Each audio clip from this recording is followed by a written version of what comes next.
Here's a great picture of the 3 LiDAR systems that I maintain from last summer out in the glories of Iowa.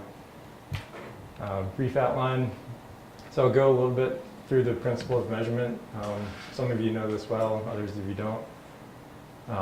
Then I'll go through the steps for physically setting up each system for a new deployment. Go over the onboard software that pops up automatically, hopefully automatically. Data files and archiving. Talk about what's stored on board and then what I do to move it over to Breeze and other places here on campus. I'll go over some of the maintenance issues that I have dealt with and maybe some potential things that you'll encounter. Other tasks for new deployments, nothing too complicated there, but just some notes for that. A little bit of the software that I use in the office here. I'm still working on finalizing some of that for y'all to access. And if we have time, which I think we should, I'll go over some of the duties that I've taken over with the radiometer. A question, and I think I had sent you an email about this. I mean, do you think that you'll have time to discuss kind of what you see as far as future improvements?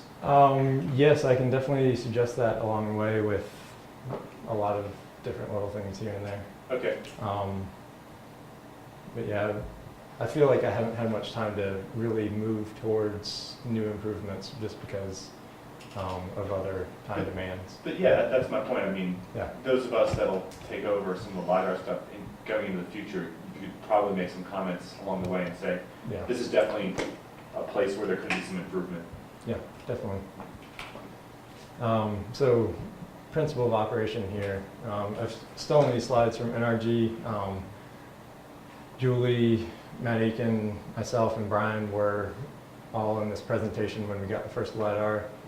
So this was a nice introductory for us. Hopefully it'll be useful for people in the future as well. So LiDAR is an acronym for light detection and ranging. What we're doing here is emitting a short pulse of light up into the atmosphere. This is the atmosphere over here with all of its aerosols. And those aerosols are required for backscattering light to the LiDAR system. The height, or range I should say really, which is measured by the LiDAR, is determined by time of flight. You know the speed of light, you know how long the pulse has been floating around in the atmosphere for. So you know time of flight and distance there. And then the fundamental principle for getting your line of sight velocities is just simple Doppler shift.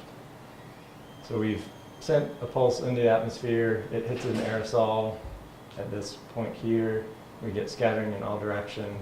A little bit of that scatter gets directed back to the LiDAR receiver. That gets collected by the LiDAR, and the light beam sent out continues to travel through the atmosphere and be directed back to the LiDAR at each height, as illustrated there.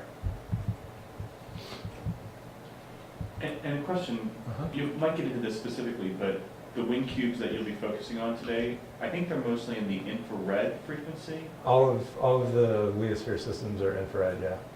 Okay, so was it like 1.5 micrometers, or something like that? 1.5, 1.54, they're all right in that ballpark. So specific to the V1, we are emitting these infrared laser beams off at an angle from vertical. We do this in 4 different directions, and given that the aerosols are traveling with the wind speed, we get some Doppler shifted frequency back to the LiDAR as this 2 pi S of D. You do the math with the Doppler shift, you do the math with the 4 different directions, and you can back out your wind speed and direction. But each beam alone is only giving you information along the beam path. which is also the information we get from the scanning LiDAR systems that we've used. So here's an illustration of those 4 beam paths, just one cycle of the system here. So we have our mean horizontal wind speed and direction in the red vector. We're assuming that over this whole volume is homogeneous flow and constant wind speed over time. But you can see that the radial velocity over here on the right side is pointing up, whereas radial velocity on the left side is pointing down, so that indicates that we have some sort of vertical velocity measurement, which we can also back out. I'm not going to go into details of those calculations, but it's fairly straightforward. And you might get into this later as well, but on that last slide, the so-called RTD files, the real-time files, they're showing information about each beam as it goes around. Correct. Whereas the average files, once again with WinCube, are showing however long you average over 2 minutes, 5 minutes, 10 minutes. Yeah, I'll get into that a little bit later, but that's correct. That the real-time data is essentially 1 hertz line of sight values. Okay. But it also does record the average values, a running average. Oh, and of course, the running average as you go along. Mm-hmm. I didn't realize that. Okay, maybe we'll say more about that later. Yeah. That's helpful. So as you might know, we are able to set the heights at which we want to measure. And let's say we want to measure at hub height of 80 meters. That would be our mean altitude. That's the number we would plug into the system. But really what that's a measurement of is the volume along the beam plus and minus 10 meters from that mean altitude. The beam itself is about the diameter of a dime or so, depending on how high, how far away from the LiDAR system you are. So that gives you an idea of the total volume that is being represented by that one number. The RTD data is about one hertz. Sometimes it'll pause for a little bit and it'll take 2 seconds to record a new value. But we're scanning at a cone angle of a little bit less than 30 degrees. If you look inside the window, there's a little sticker that says scan angle, I think, and it tells you the exact value. And if you happen to change the prism, you can change that value in the software so that your calculations are consistent. Is 30 the default? 30 is not the default. Whenever we've gotten a new system, it shows up with the prism value in there. So it's not something you have to worry about too much. Where do you find that? Is that it's printed on the LiDAR? Yeah, so you know the little spinny part inside the window? There's a little sticker just on there that gives you, like 28, 15. The comma is the European decimal. And the V1 system is focused in a way that we should get best data retrieval in the 80 to 100 meter range. That's just kind of a factoid there. Nothing terribly important. Any questions with that sort of principle of measurement? I mean, one question I had, this might be a little specific on the last slide, is I think it's somewhat difficult for someone who's analyzing data, maybe you'll get into this later, when the LiDAR are not putting out data every 1 second, they kind of drifts in 1.1 seconds. Sure. So you kind of have to use whatever software you're reading into and kind of be very careful and store, in other words, store the milliseconds, not just the seconds data. I'm not sure if you get a comment on briefly how one might deal with that. Probably depends on the application, too. Yeah. Yeah. Like how precise you need to be. I haven't really used it in a way that it needs to be really precise. I don't know the resolution of time reporting in the RTD file, so I think really the limiting factor there is just that precision that's reported. Okay. What does that bottom figure mean again? I think it's trying to show that each altitude that you specify to measure is measuring a constant thickness in the atmosphere. So here at 50 meters altitude, you're measuring a thickness that is 20 meters. The same is true if you're trying to measure the 150 meter level. It's not like if you're measuring the 150 meter level, you're measuring a thicker chunk of the atmosphere, anything like that. You are measuring a wider section of the atmosphere as you go up, but not a thicker chunk. Does that have to do with beam width a little bit? Or just with line? Does what have to do with beam width? Thicker atmosphere versus, The thickness that you're measuring is going to be constant at all heights, but the area, essentially the diameter at which you're measuring is just based off of the cone angle.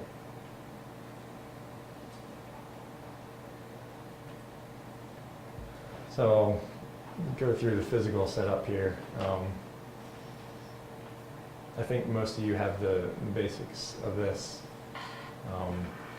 but just to step through it in a somewhat thorough manner.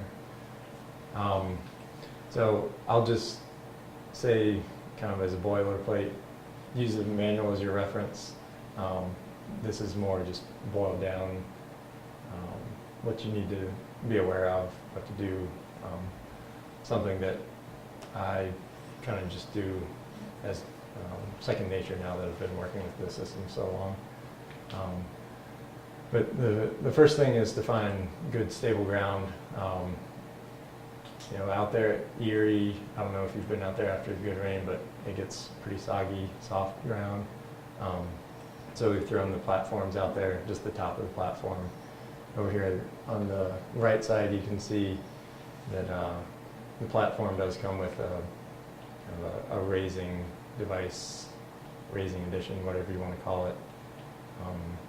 You just throw some bolts through that, cinch them down, and that sits about 2 feet off the ground, which can be good for storing things underneath, helping get above any obstacles. The corn gets pretty tall, so we wanted to be elevated enough that as the corn got taller, we wouldn't be having hard strikes from the corn.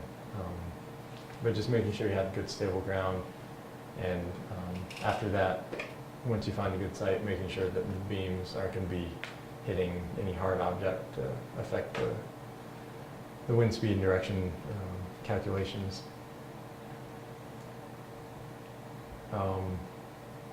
Kind of just eyeballing whether or not you're going to have any troubles with hard strikes. You know you have about a 30-degree cone angle from vertical, and you're shooting in the four cardinal directions. So as long as those 4 directions are clear from vertical down to about 30 degrees, you should be fine. Once you have the platform laid out, wind cube out there, you want to orient the system to north. The side with the window goes towards north. But to find true north, ideally you're pointed to true north. Either use a base plate compass or an electronic compass, which we have in the handheld GPS. And the known magnetic declination. I included a link here to a declination map so you can estimate the offset you need to account for.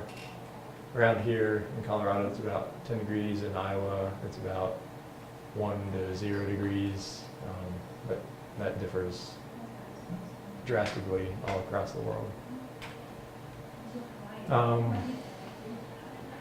After you have the system oriented to north, you want to get it level. You see this bulb level up here, kind of on the northeast corner of the unit. That's a good ballpark tool there.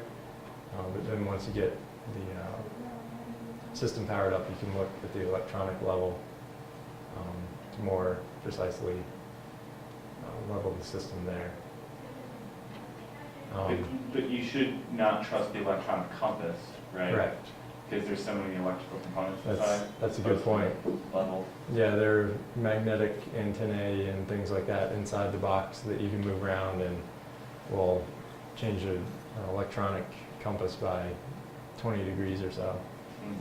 So definitely use the external compass that you trust. Have you ever run into a situation where the electronic compass that we're using is either too close to the LiDAR or too close to other things around? No, I can't say that I really have. One thing that I always take time to do is calibrate the GPS electronic compass each time I'm out at a new site. Even if it's a site I've been to before, I'll usually recalibrate it just to be sure.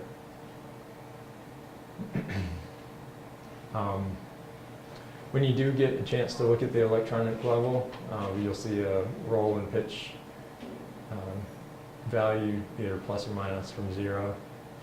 This is just a diagram from the manual that shows you which direction pitch and roll are and which direction to go, more positive and minus.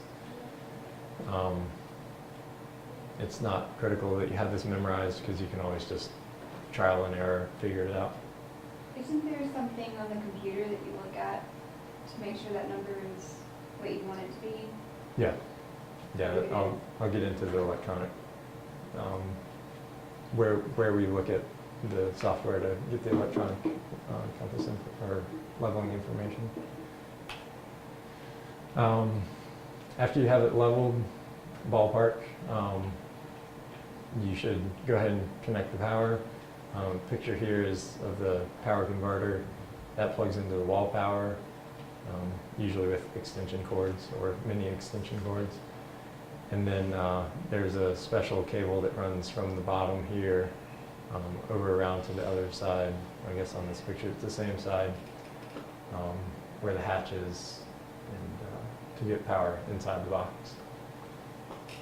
As soon as the power converter is plugged into the wall, it should start making some noise that has a couple of internal fans that spin all the time. So if you plug it in and you don't hear anything, run back, check the line, and see if there's anything wrong. So the hatch I'm talking about, where you plug the power in, here's a little diagram of it. You see here, main power supply. The other ones that are used frequently have the USB port. We often use that for our cell phone modems. And port 1, that's essentially an Ethernet port. Use that to connect physically to the WinCube with a laptop. And then the pump power supply, if you're running an external water pump for the wiper, you need to plug the pump power into here. But with the pump power supply and the main power supply, the connectors, you have to push them up in there, and then there's a threaded knob that you need to turn to secure that. Once you have the main power connected and secured, you flip the main switch over here. Down you turn it off, up to turn it on, and you should see, or you should hear some new noises coming on. I will say that when you have power to the power converter and you plug in the main power supply, you'll also hear some fans spin up more often than not, and that's the cooling system coming on. That's not dictated by the main switch. So if the main switch is off and you still hear noise, don't worry too much. That's normal. Any questions? And the lights are, the general software lights, aren't they like a green-red kind of thing? Yeah, so the red one, I think is you have power to the system. Okay. Not that the switch is on, but just power exists at this main power supply port. And then the software light can be very hard to see. It's generally kind of a blue color. I don't know that it's visible at all on WinCube 68. but I have seen it on other systems. Actually, Paul, do you know, because we went out to 61 One, and we couldn't connect Mhm. at all. And I'm wondering if maybe the computer was down. We didn't look at the light to see if it was going on. I guess that's kind of my question, is it this blue or green light, whatever you're talking about, is that on if the computer's on, or supposed to be? It should be on as long as my understanding, as long as the software is running. You know, there's a little printed label down here that says soft for software. With WinCube 68, they're on the south side of BAO right now. It's been overheating and having trouble recovering. I'm trying to figure out why that's the case, but we have to go Does out. the software just shut off completely? It seems like the computer is non-responsive because I can go there and plug into it, and I think like y'all saw, Yeah. you don't get any response.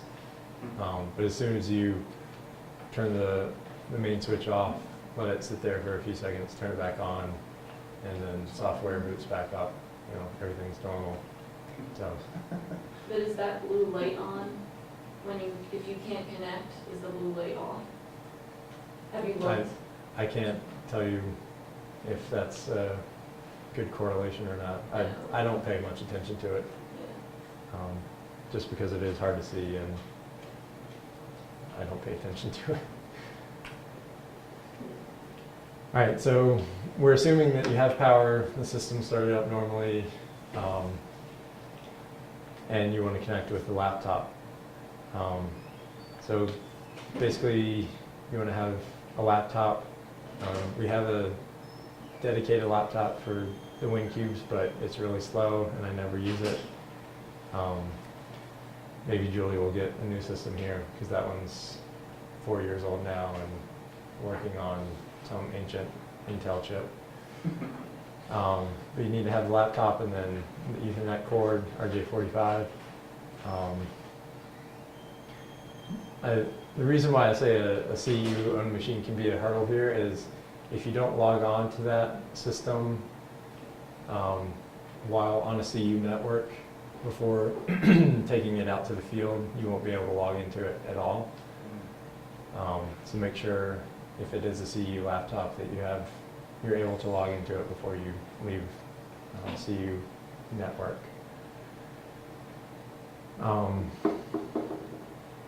And then once the laptop's booted up, you're going to open up the local area connection, which is essentially your Ethernet port.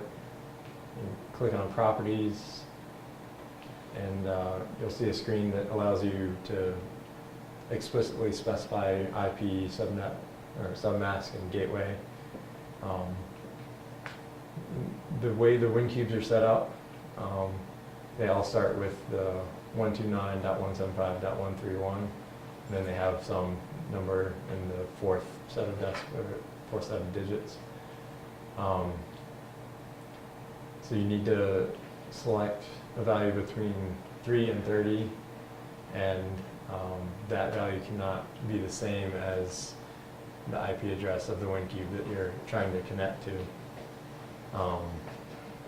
So that's something that Matt and I got hung up on a couple times when we were starting out. Paul's had trouble with it.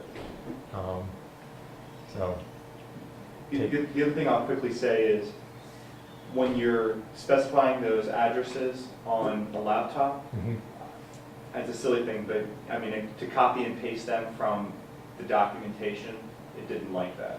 okay. So you gotta type those Just in type it in manually. yourself, right, Okay. manually. So that's just a little, but that happens with some other software programs out there as well, so. Okay. I That's haven't that's not tried unique to to- copy and paste any of the numbers, so I'm glad you have that experience. Yeah.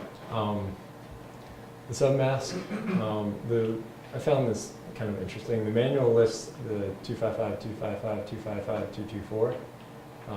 The presentation that was given to us when we got the first WinCube listed this 224 as .0. I'm not really sure what submask does, but I know this works, so you can use that. And then you want to specify the gateways 129.175.131.1. That's always worked for me as well. And the IP and gateway numbers are assuming that the WinCube IP has not changed. In the past, we have kind of given control of one of our WinCubes to the Siemens guys out at the National Wind Technology Center. And they put some funky IP addresses in there, so make sure to get that information back from anybody if they do change it. Then after you've made these adjustments here, close out of all the windows that you opened up to get to this local area connection properties, and everything should be set. You want to connect the laptop to the WinCube via port 1, right here in orange.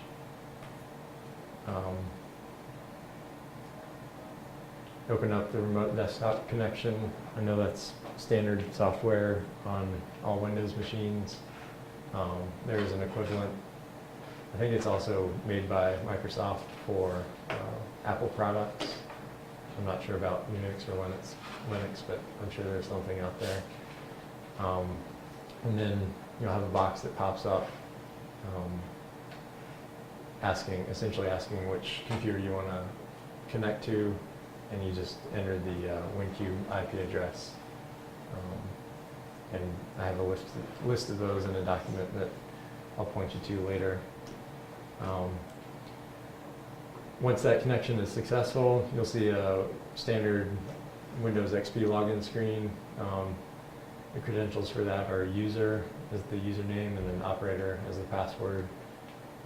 That's universal across all the WinCube systems, at least V1. Paul? So that's a question actually that comes to mind that might be relevant. My understanding is that all the WinCubes right now have Windows XP installed on them. Mm-hmm. And that, as of April 2014, Microsoft no longer supports Windows XP. Right. So my question to you is, what are some challenges that you've seen with Windows XP being on the WinCubes that we need to know about, since it's... I haven't seen any issues from non-support of XP. They're offline enough that they're not really in threat of being attacked by malware or viruses, anything like that. But all the software is kind of, I think, designed around the XP architecture, so it's pretty stable. Not a concern for me. I will say though that Julie is planning on getting everything overhauled pretty extensively here, I think this fall, and that will likely mean a change to a Linux-based operating system. For the WinCubes? For the WinCubes, yes. Is this remote desktop that's different from Team Viewer? Yes, it is. I can show you I don't on... know where to find that. Sure. So we're running Windows 7 on this machine that I'm presenting on. It's painfully slow. You can see here, fortunately, remote desktop connection is already up on the quick start menu. Pull that out. It'll take some time to load. So let's say I wanted to connect to WinCube 68. I know the IP address for that one ends in .8. So I do 129.175.131.8. You can go in here and you want to save the credentials. The username would be the user for XP. It'll automatically put user in there. Local resources.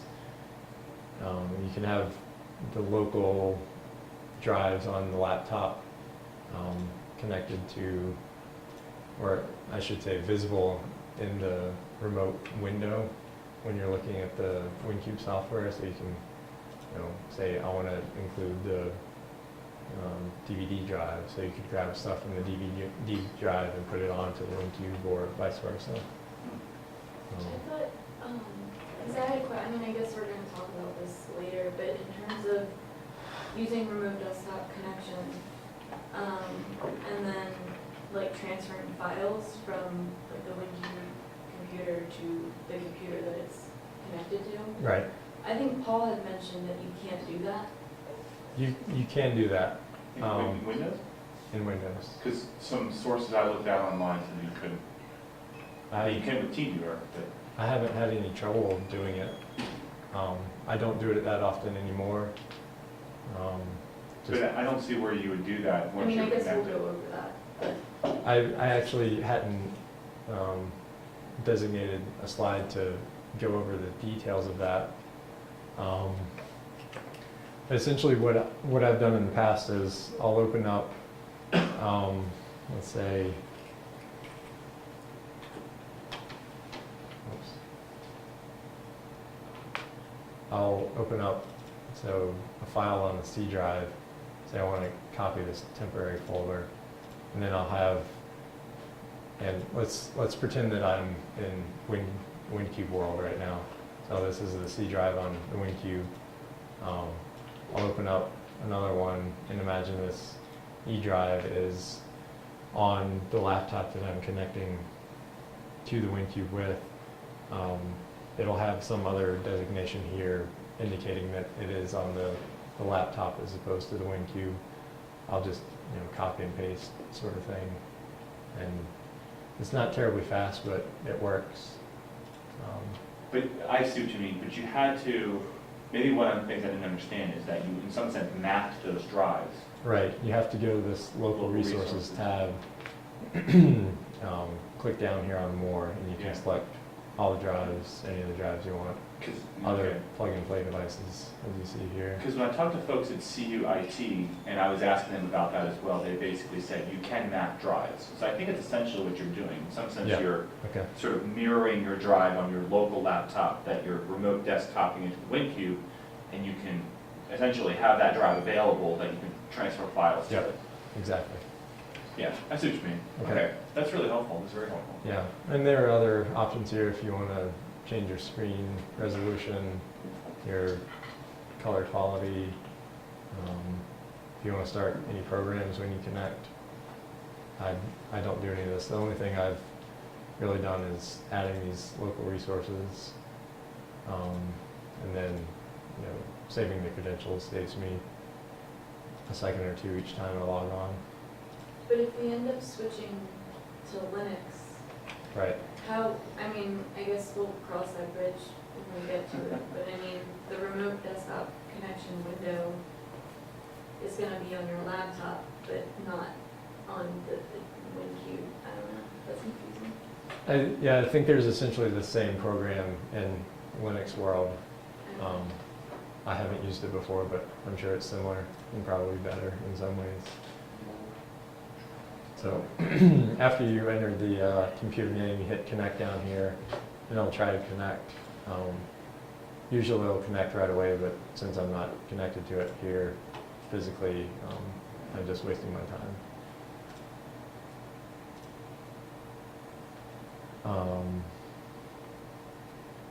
And again, assuming that the WinCube boots up normally, there's a little script that tells XP to load the WinCube software and start the measurement. So the wind speed and direction measurement should have already started by the time you can log in with the remote desktop. Sometimes you catch it when it's still booting up, but everything's working well. So talking about that software, the name of the software is WinSoft, and it's kind of the GUI that is useful for all the WinCubes. So here's the basic startup screen. up here, I'll just kind of go down this column here. We have our time and date stamp. This is the unit ID. So we can see this was taken from WinCube 61, NCAR's WinCube. The version of the software. Depending on which version of the software WinCube is running, the data files can vary slightly, but basically they're the same.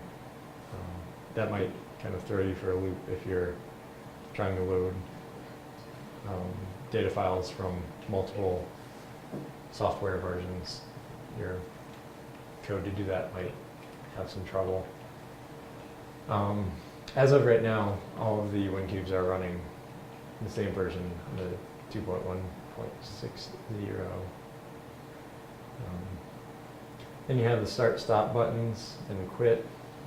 So as I said, the software automatically boots up and starts. If you want to stop the measurement for any reason, to work on it, to change parameters, hit the stop button.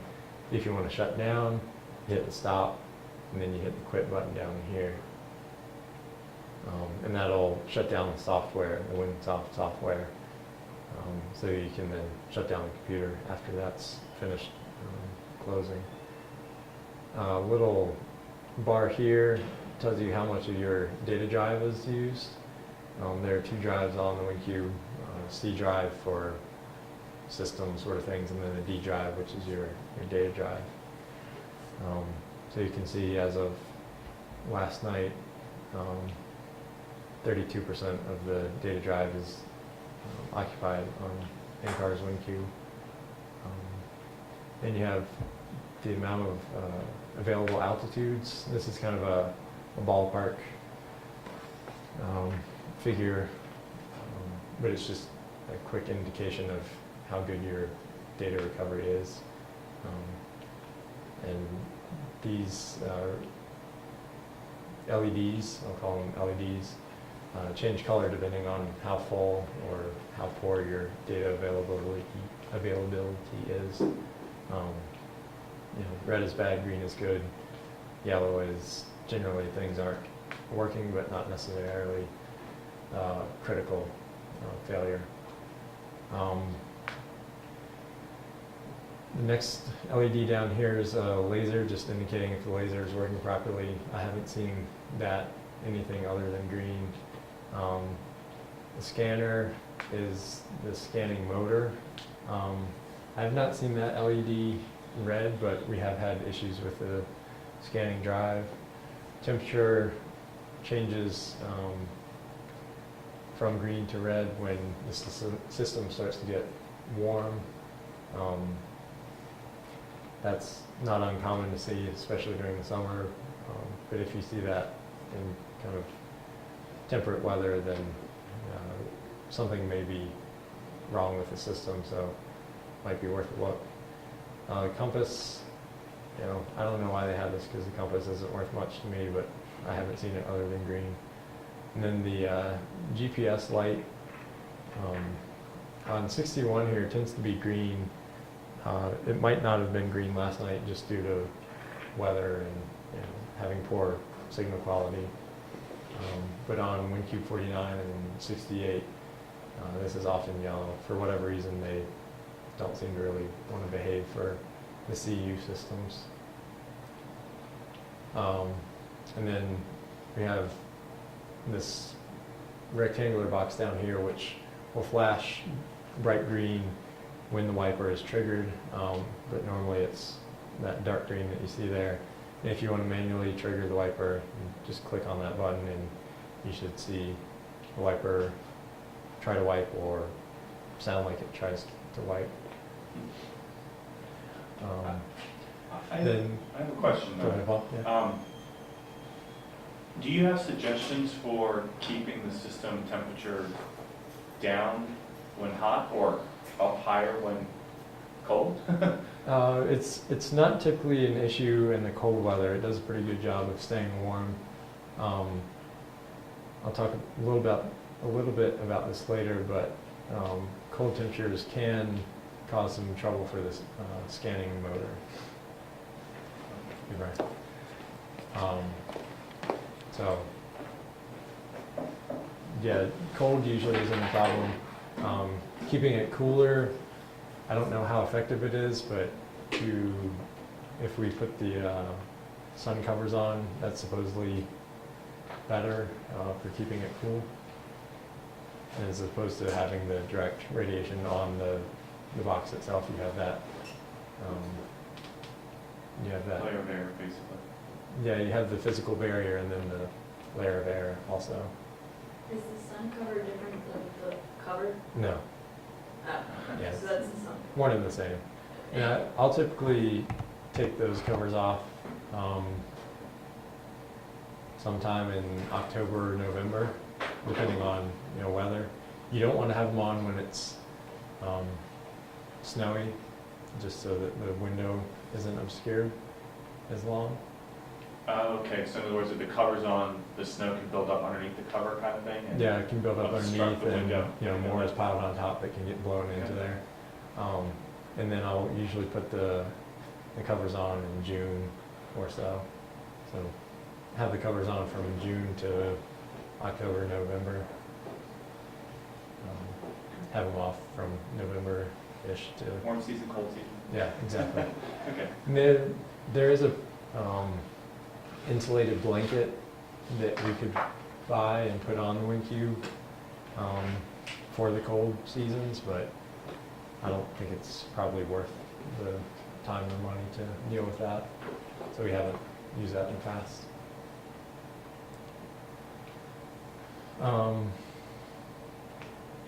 Continuing, just kind of going through this, the wind profile tab up here. We have a real-time display of the wind speed versus height. At the moment that I got the screen capture, there wasn't any good data return, so normally there's a black line that tells you the real-time data. The green is your previous, it says here 10-minute average, but we've always had the systems running at 2-minute averages. That's one and the same. The red is the maximum from the previous 2 minutes, and then blue is minimum from the previous 2 minutes. So it kind of gives you an idea of what your data looks like as it's being collected in the black, and then in the previous 2 minutes for the colored values.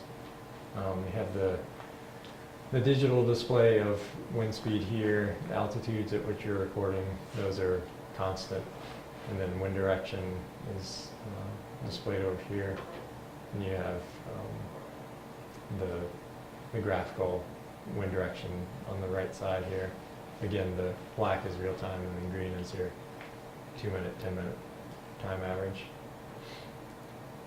Down here, this compass indicates the wind direction from the 40-meter level, or I guess really the bottom level that you specify. We've always used 40 meters. And then this bar scale here, each bar is a different color, but that's showing you the wind speed at the bottom level also as well. Questions on this? This is mostly visual information, not too much to play around with. Okay. The next tab, we have the time profiles. This can be useful. You have a similar numeric output over here for wind speed and direction. And then you have wind speed in this top plot and wind direction for all the different heights as specified by the legend over here on the right side of the plot. This can be, I found this useful for looking at two systems simultaneously. I'll get on the time profiles tab, click on here, and just see if they're showing the same wind characteristics at similar times. This real-time display is a pretty short window, usually about 20 minutes. Then the statistics here is, whoops, the statistics tab within the time profiles tab is typically longer, on the order of a day and a half, something like that. So you can really see frontal passages or ramps in the wind speed, things like that. Next major tab up here, this other statistics tab, that gives you just information about the previous 2-minute period, wind speed, wind direction, wind speed standard deviation, maximum, minimum, vertical velocity standard deviation, data availability, mean CNR, and then your mean spectral broadening. So that, I'd say I usually use that mostly for data availability, and then also to look at the CNR from the previous 2 minutes. Because sometimes you can get sporadic values where you're getting nice values up at, it seems like a good consistent average value up in this area, but if you look at the statistics tab, you see that only 10% of the data is available, whereas mostly you have 100% down low in the 80 to 100 meter range. I'd say the most important one here is the configuration page. So I'll take my time with this one. To change, you can see that a lot of the boxes here are grayed out, and to change any of that, you would hit the stop button here, and then everything will be normally transparent, I'll say. So you can change the system ID, the ID client, which is what shows up here on the left side. You can change time format. You can see the GPS location is not available. Site location is something you can specify, so we could say NWTC or BAO or Iowa, anything like that. And then comments, we can type in we're testing comparison with BAO tower, or inter comparison with WinCube 68, let's say.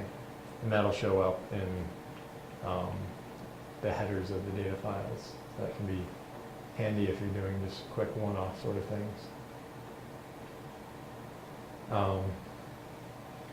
Down here below you have the CNR threshold. I'll talk a little bit about that later on, but Leosphere suggests we use a CNR threshold of -22 dB. Here's where you can specify that scanning cone angle. You can, I guess, either go up and down with the buttons or click and type it in manually. So you can see here on WinCube 61 that the scanning angle is 27.76 degrees from vertical. You can specify how often you want the files created. Right now we have it set on 24 hours. I think you can really select any value, but 2 hours, 12 hours, 4 hours, anything like that you want. Time averaging in minutes. This is where you select, I think, 2, 5, or 10.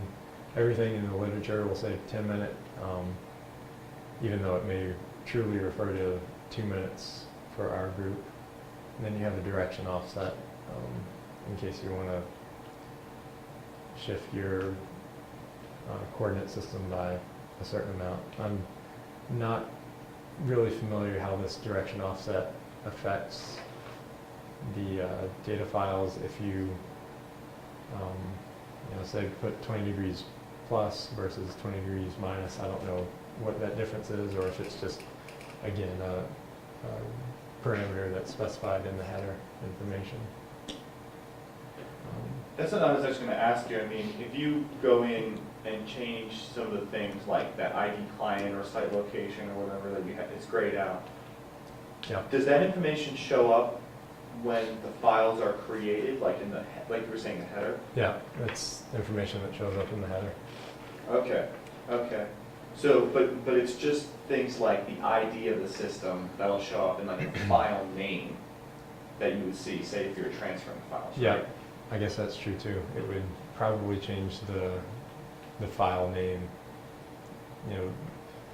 So I think for WinCube 49, this might be set to WLS 7-0049 as opposed to just -49.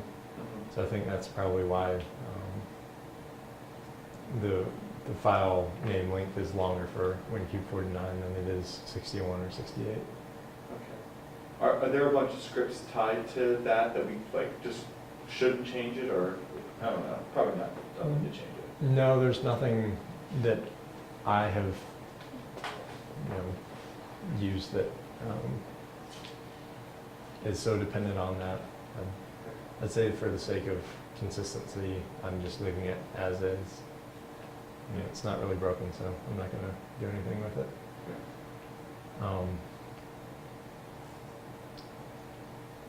And then over here, the number of average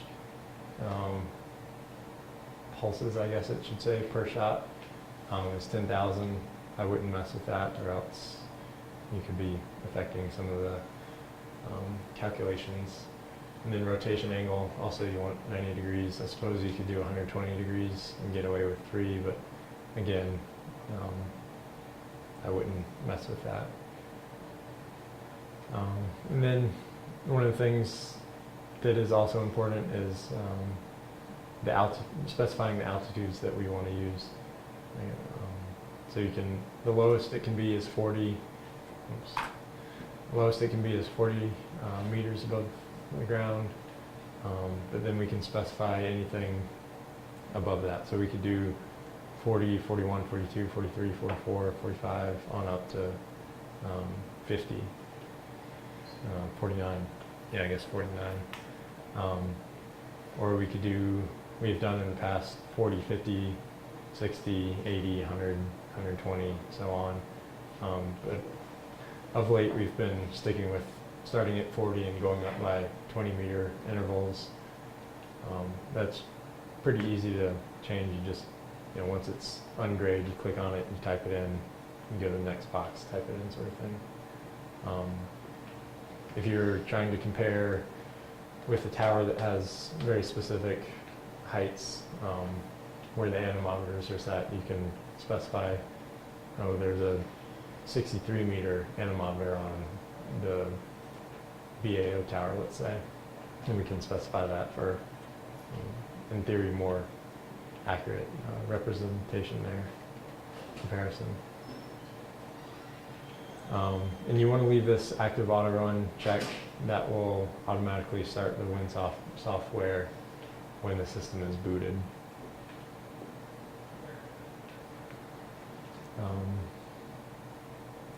I guess there's this button up here, digital compass calibration.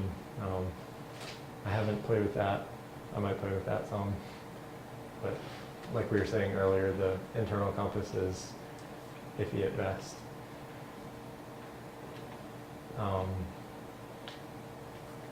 So these numbers aren't any values you can change, but they're being updated on a 1 hertz basis. The depth, not really sure what that is. I don't know how I would change any of that, so I ignore that. Compass heading, you can use that if you want, but I recommend not. The pitch angle, like I was saying earlier, so this is showing a 0.2 offset from 0, which is perfectly fine. Anything that's, I'd say, less than plus or minus 0.3 in magnitude is going to be fine. So just once you have the system started out, go here to the configuration tab. You want to change your pitch, or you want to change the adjustments on the 4 legs to get pitch angle and roll angle down to ideally 0, but anything that's within 0.3. And then you also have a temperature display here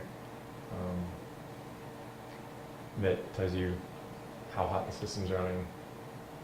So you can see here, 24 degrees is pretty low for the system. At, I think, 35 degrees, the cooling system will kick in.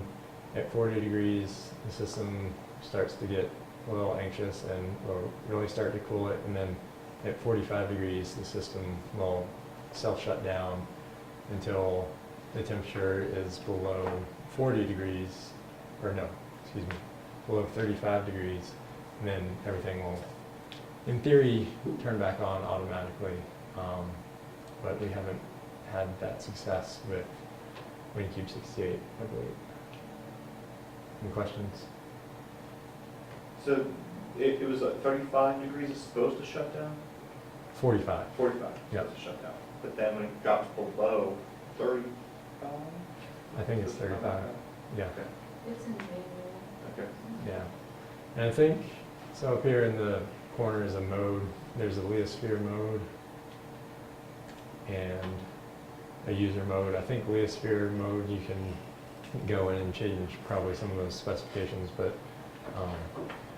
that requires a password that we do not have, or if we do have it, I don't know where it is. So yeah, configuration tab is very useful for setting up, getting your pitch and roll small, and then keeping an eye on the temperature. And would you be willing to comment on, good rules of thumb or about changing CNR and data return? The CNR threshold. Yeah, the CNR threshold. I'll talk a little bit about that later. I'll say for now that I think we should leave this at -22. Just for continuity's sake. We have the advanced software, so we have this special extra tab. You can change the height at which you're looking at down here, and get information on your voltage versus time, your power spectral density. It's not really anything that I pay too much attention to, but if you're seeing some really funky values coming back, you might see this voltage versus time plot being very dramatically different. Or if you see a hard strike, your DSP value might be very pointed, but usually it's fairly benign with a bump there. I think this is more for somebody who's really getting into the LiDAR engineering, not so much just setting it up and having it run. So here's a CNR tab. This is one that I'll check pretty frequently, basically every time I log into the system. So the plot is CNR on the vertical axis. I guess it's probably CNR equivalent either way. And then altitude on the x-axis. Generally though, you'll see kind of a lowish value here at the first level. It'll go up kind of gradually to the 80 to 100 meter level, and then it should taper off pretty steadily after that. And you can see that last night when I got this screen capture that the values are all over the place. When it's nice clean air, like it probably is this morning, you should see basically all the colors falling on top of each other. You can see that each color is a different direction. I have noticed in the past that one of the directions was way below the other three, so that's the sign to me that something's on the window obscuring it. It turned out that the wiper had gotten stuck right over the window, so I moved the wiper off and everything went back to normal. Also, if you have two systems out in a similar location and one is dramatically below the other with respect to CNR, that probably means you have a dirty window on that one system that's showing lower CNR values. What does the CNR exactly represent? So CNR is carrier to noise ratio. It's the analogous value of signal to noise ratio. but carrier is used because the modulation of the LiDAR signal. It's just a small technicality. But it's just an indicator of data quality, basically. As far as the dirty window goes, what's the protocol for cleaning that off? Just like a moist towel or something? Yeah, if it's really dirty, moist towel, I'll pour some water on there and maybe the wiper will wipe itself. If it's just like a dry dust, I'll wipe it off gently with my hand. But it's not a bad idea to have some water and a towel, rag, something like that, just to wipe it off. I haven't seen anything major on there other than the wiper being stuck. Birds haven't crapped on there or anything like that, as far as I can tell. So it's usually just dust and pollen buildup.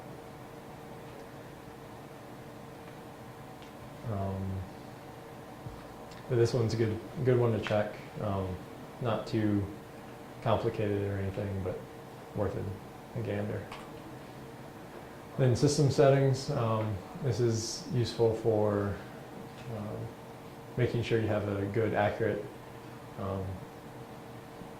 timestamp. As a rule now, we're keeping everything on UTC time. If the GPS is working, it'll go through GPS. Otherwise, the system will try to sync through the cellular modem.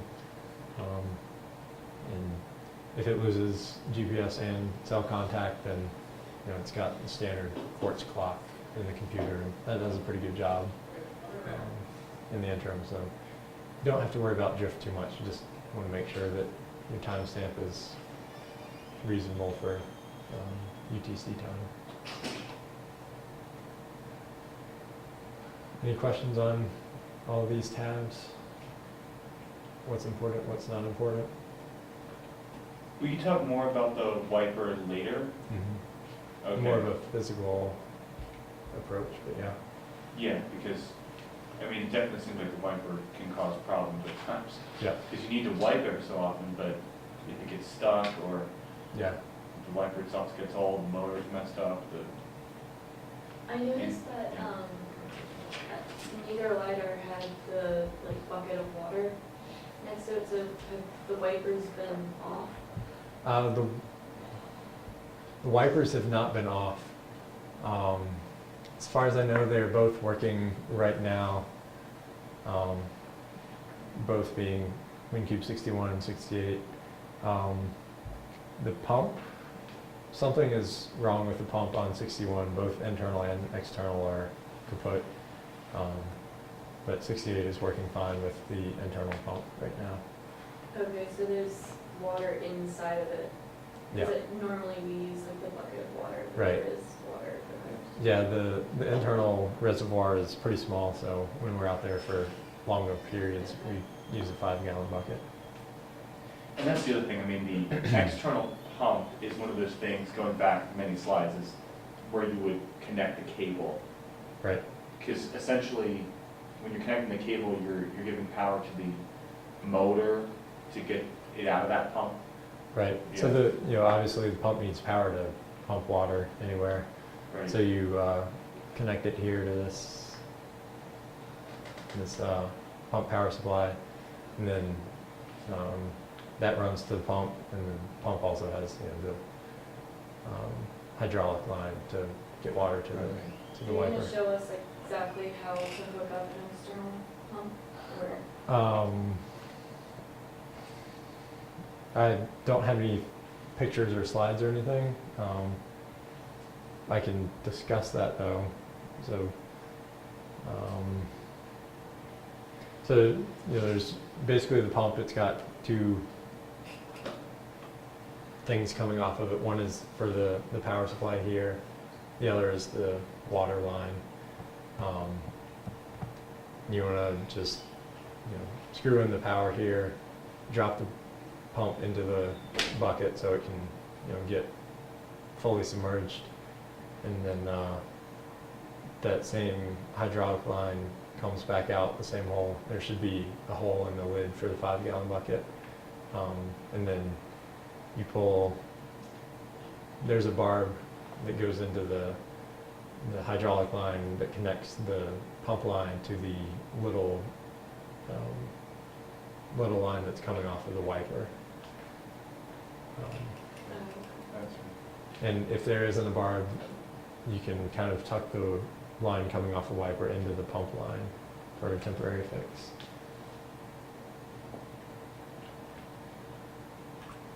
Any other questions?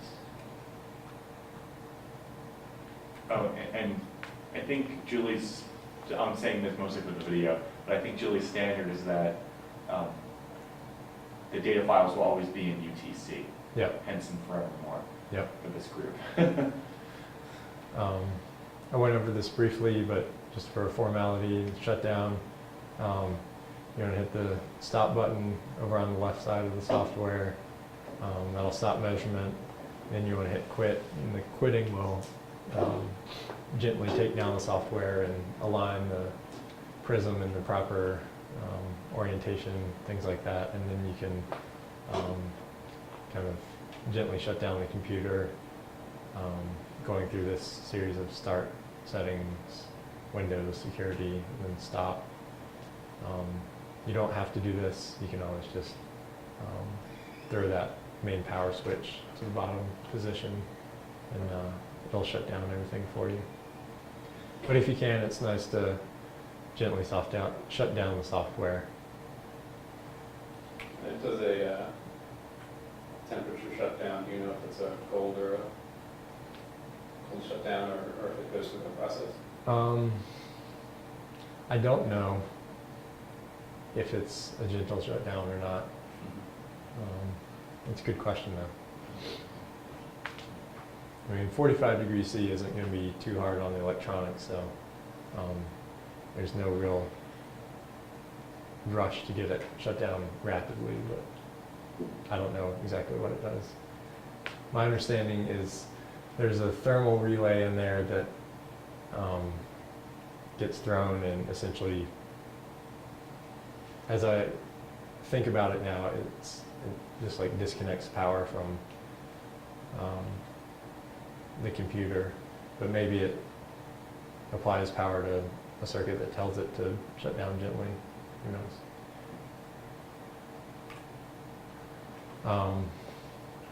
So once you've kind of gone through the basic setup and the system is up and running, there are other ways to connect.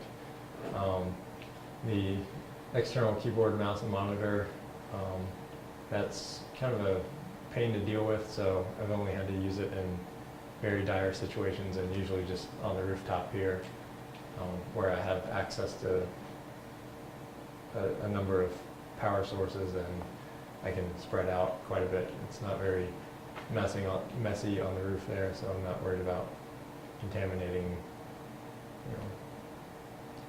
getting a bunch of dirt in the keyboard or anything like that. So out in the field, I would avoid that as much as possible. Where do you plug everything in? Into the computer itself.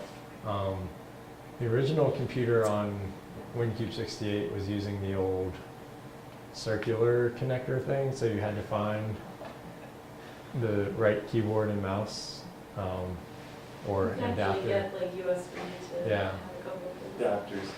Adapters.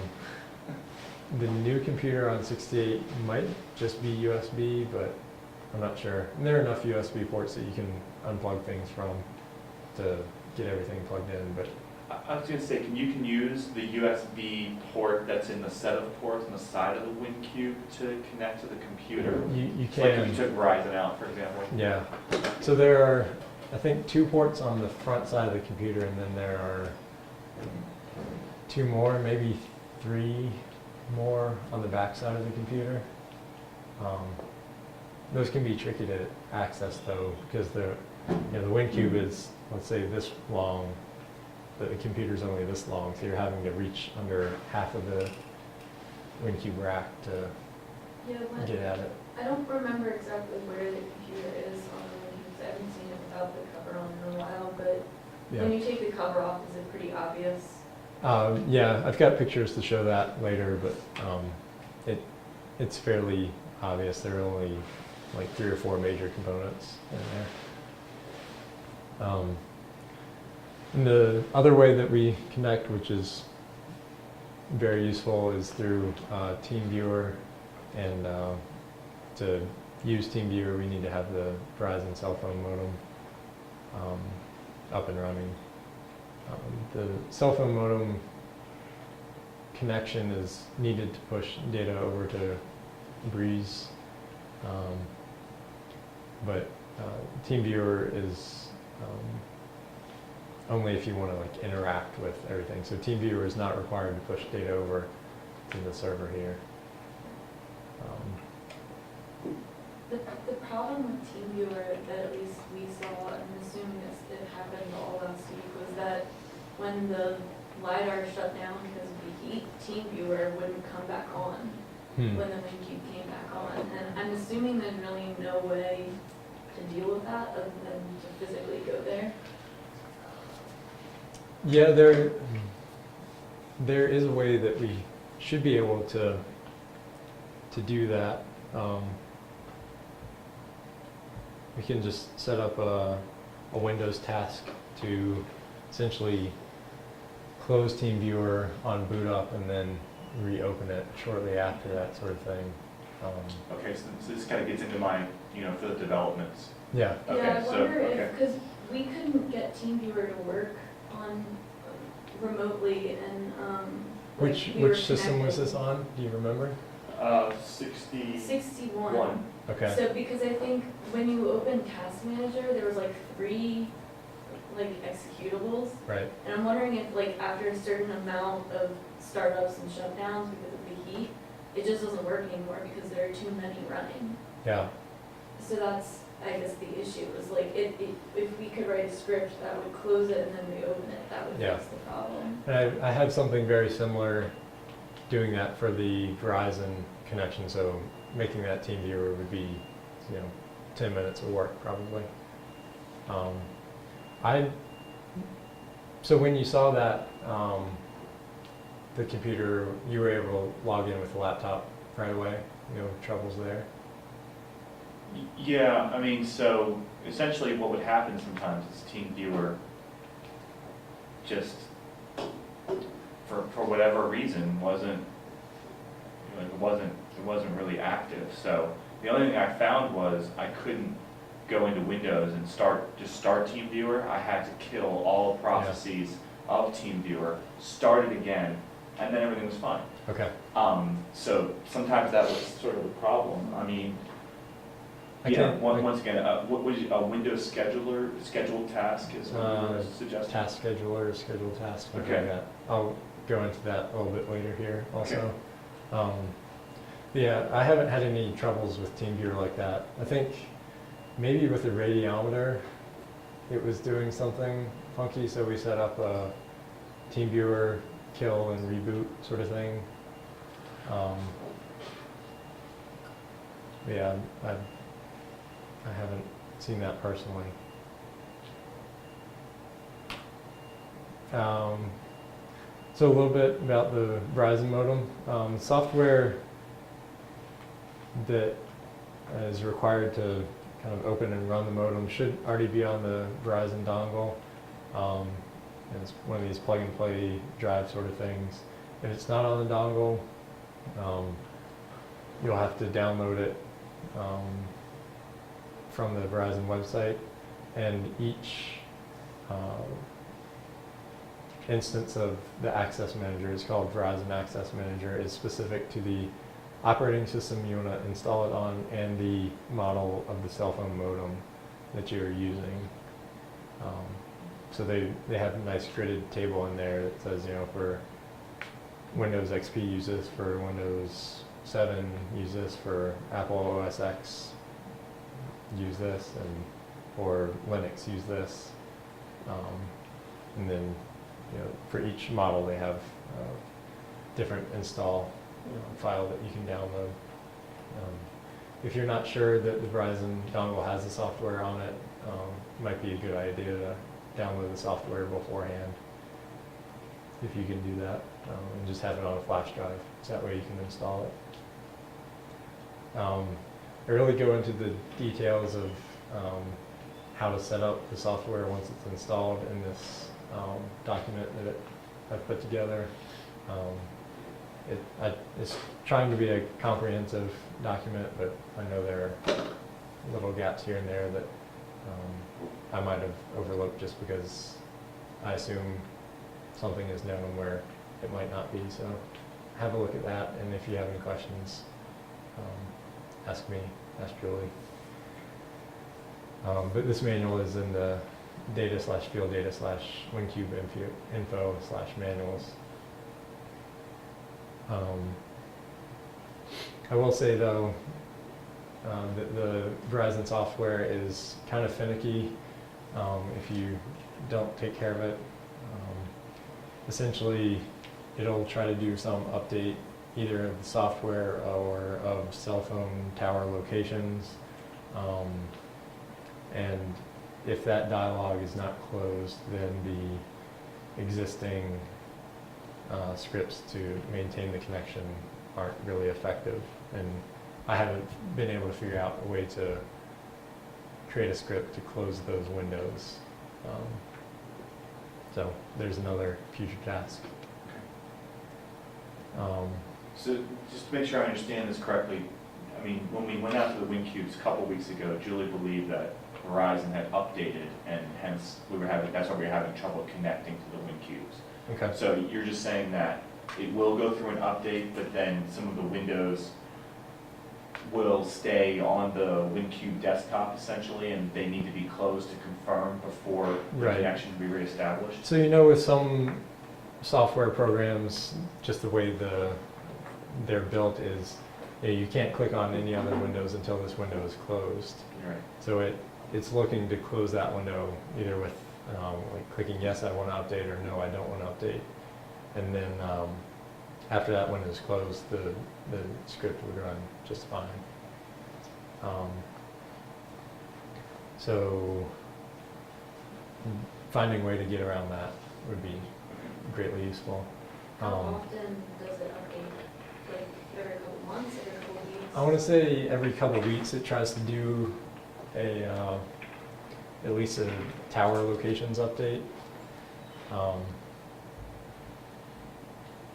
And I think I catch it sometimes where it's trying to do the update, but the connection's still maintained, so I'm able to, remotely click yes, I want to update, and it'll go through and say activation was successful or something like that.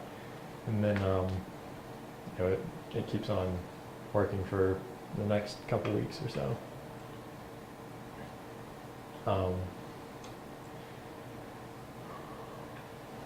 And then I think it was Clara, you posted probably on the trip out to BAO that you put the modems kind of resting on top of the WinCube under the sun shield. It's perfectly fine. I'm not criticizing you for it, but I find that they tend to have a better connection when they're in a vertical position. So that's just kind of advice. One thing I do is I'll put them on the USB extender. I think y'all have seen those, essentially just an extension USB cord, and then tuck it under the handle that's the lifting handle that's right by the hatch. And that kind of holds it in a vertical position while still being protected from the elements. The other thing that I kind of worry about with just laying it on top of the WinCube underneath the sun shield is if it does rain, then water can pool in there and get into the electrical connection. TeamViewer, you can download this for free. So once this Verizon modem is working, you have the internet connection, have TeamViewer installed on both the WinCube and the machine you're trying to connect from. TeamViewer likes to do updates, but it doesn't seem to really affect the performance. And it's obviously installed on all the WinCubes right now. But then you want to enter the partner ID and password into the TeamViewer window from your local machine, and it'll create a virtual private network or something like that, and allow you to get to the WinCube computer remotely.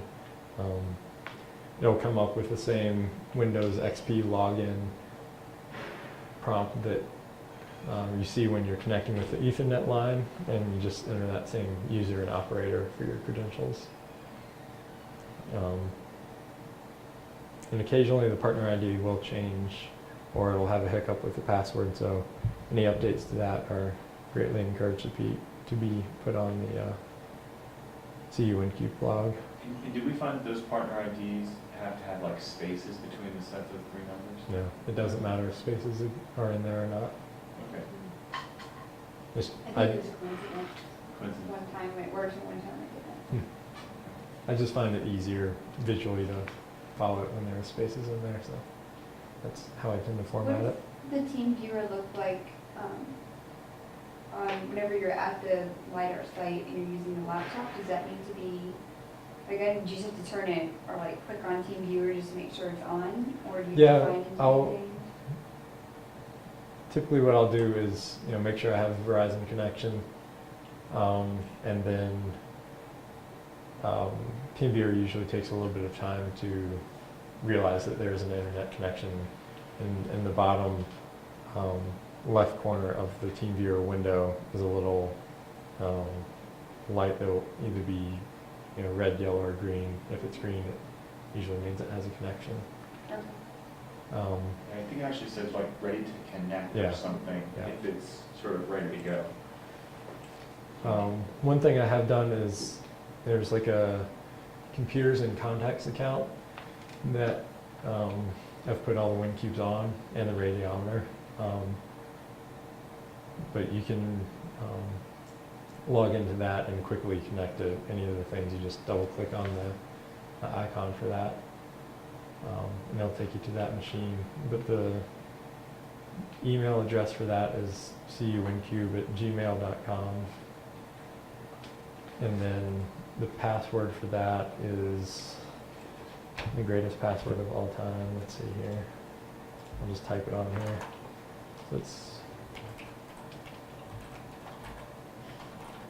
So it's capital B, lowercase l, 0, lowercase w-i-n, capital N, lowercase t-h-e, capital W, and then lowercase i-n-d, blowing in the wind.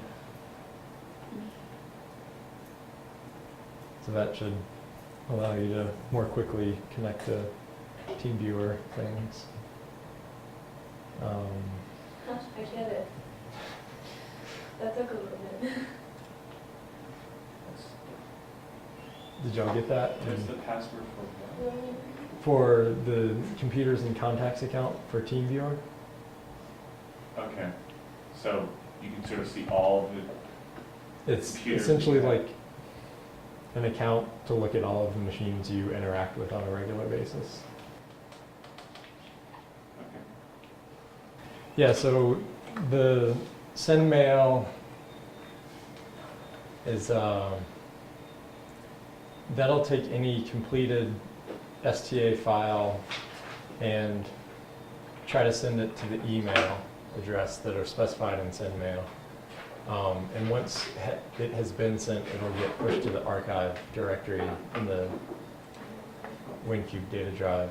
And that's the same is true with the alarm file, but the alarm file is essentially created all at once, so it's not waiting for anything to happen.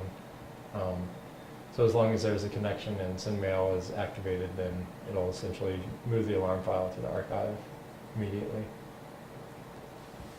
I'll talk a little bit about that later as well. So the existing scripts that I have running on all of the WinCubes are what I've labeled kill Verizon, run Verizon, and then FTP to Breeze. The Verizon software gets hung up every 24 hours if you don't do anything to it. So what I have is it being initialized every 2 hours. So what that does, it runs kill Verizon, which essentially shuts down all Verizon tasks unless a window is open, in which case it doesn't want to work. So that's where the window closing approach would be nice to have. And then a moment after kill Verizon is run, I run Verizon, which opens up the Verizon software. And I've got, a setting set in the Verizon software to automatically connect as long as there's a cell connection available. So that seems to take care of the 24-hour hang-up that we were running into previously. But details about this are in the procedures document of their own Breeze. I've mentioned that before. And you can get a lot of help just with Googling, Windows XP task scheduling, something like that. And then kind of the more useful in some ways, but also just as useful is the FTP to Breeze. There are 2 little scripts in the D drive, so right at the top of the D drive on each WinCube. One of them is WinCube FTP.txt, and then there's, I think, like STA FTP.txt. And then I save that STA FTP as a command file. And then I create a Windows task to run that command file. It essentially opens up a DOS prompt and automatically runs through the anonymous FTP on the Breeze. But in this WinCube FTP.txt file, it's essentially just Unix, something that Breeze understands, and will go through the commands and transfers all the files that I specify for transfer. Currently, to save the amount of data that we're sending at any one time, I just have it set up to run or to send data from the current month. That's true for the STA and RTD files. I don't send the DSP files because they're way too big, and I send all of the alarm files as well. Those are small enough, they're just kilobyte size, so they're quick to transfer. But that has been, I just go in at the beginning of each month and change that to be the next month. If there's a way to make that smarter so it realizes what files have been transferred, what files haven't been transferred, that's something I've kind of been working on in the background without too much success. So that's something to work on in the future. Yep. Just to really make that a savvy script, that'd be great. In general, Google is great for figuring out a lot of these sort of things. That's how I learned it. So, yeah.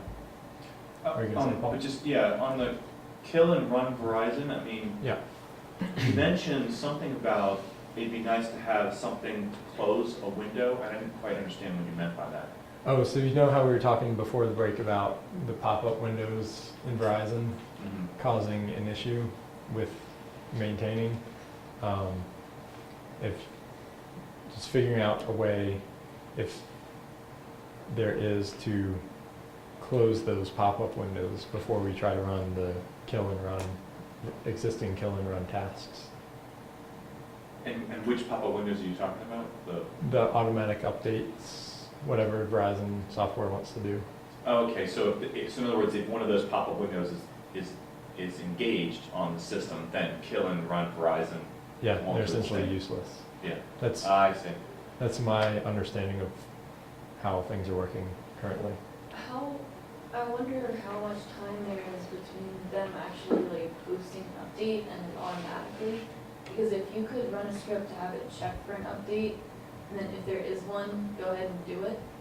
Yeah. As opposed to waiting it for it automatically and then having to manually go in and hit OK. There is a way that I can kind of manually abate the frequency at which the windows pop up by going into the Verizon software.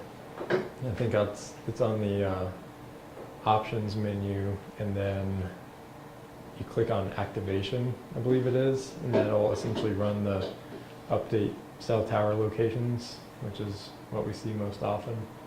And so, if we could essentially, like you say, create a script to do that, it might work. But again, there's enough clicking in there. I don't understand how to do that from a command line so much. Maybe, I don't know. Do you know anything about that, Rachel? Maybe. Okay. Maybe if Giovanni comes back, we can bug him too. He's pretty savvy. And do you mind me asking, like, when you've set those scripts up so far, I mean, those are all still Windows tasks, essentially? They're all, well, I mean, the FTP scripts are standalone, but it's triggered by a Windows task, yes. Okay, so the FTP scripts are like basically Linux bash type Yeah. scripts, but they're triggered by The Windows task. a Windows task. Yeah. Okay, because I was wondering in some sense if there's like a, because what comes to mind is, if you close something in Windows, it's more like a Visual Basic type thing. So, Okay. but it doesn't sound like you're using any sort of Windows, language here, so to say. No, the kill Verizon, essentially you can put in a command that you want to run, and it's task kill /F or whatever, and then you specify what you want to kill, and VZ access manager.exe. Yeah, I wouldn't say that's terribly Windows specific, but yeah, it's pretty easy stuff. With the kill and run, just make sure to have the run after you kill it, because you don't want to run it and then kill it and be running into no connection for a long time. I guess with the 2-hour frequency of having the Verizon rebooted is, if you don't see the WinCube on, you don't see the WinCube online, give it a couple hours, give it a chance to try to reestablish a connection, and if it doesn't, then you can maybe consider going out there and resetting it. So I'll be getting into some of the data information now. Location on the WinCube, location here, format of the files, and storage. So the manual goes into much more detail than what I go into here. But each WinCube has a D drive. It's essentially the data drive, and then inside of that data ELID. I think ELID is data in French, so it's data. Then within ELID, there is alarm, archive, data, and raw. The alarm contains all untransferred via SendMail alarm files. Those are created on an as-need basis, essentially. They can be useful for diagnosing any issues that we encounter. Archive contains any transferred STA and alarm files. Again, transferred by SendMail, not by Breeze.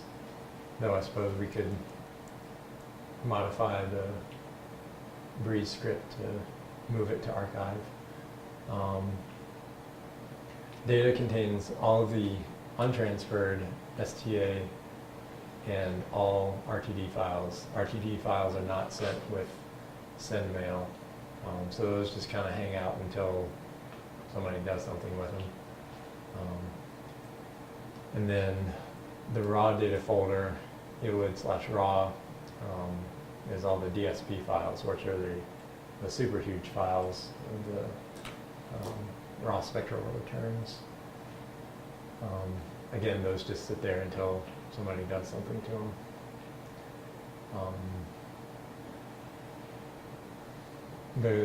Julie wanted me to make sure to point out that the native coordinate system to the WinQ is something that's not very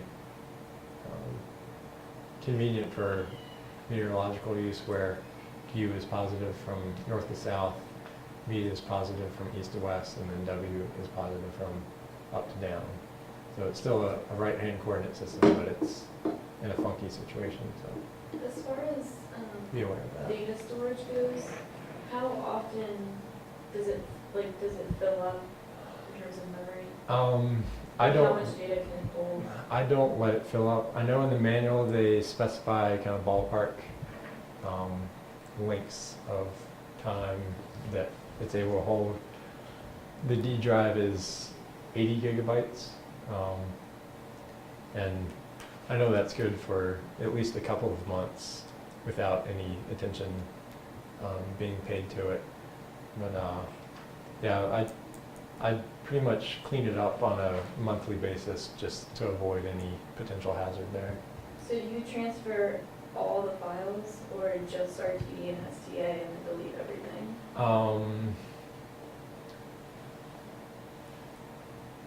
I transfer the alarm files, the STA files, and the RTD files to Breeze with the script. And before I delete anything from the hard drive, I'll kind of do a quick check to make sure that all the files are transferred to Breeze. There's got to be a way to do that with some sort of computer checking, but I haven't figured that out yet. So well, there's software out there, doesn't there, to essentially compare two directories? Yeah, You've heard about this, I Yeah. know it exists, you just have to dig for I it. got to find something that works in both Windows another- and Yeah, you gotta compare two directories and two different computers. That's what I mean. Yeah. Yeah, essentially, those exist, and just Yeah. you have to dig for it, I don't know. So you look at like a couple months.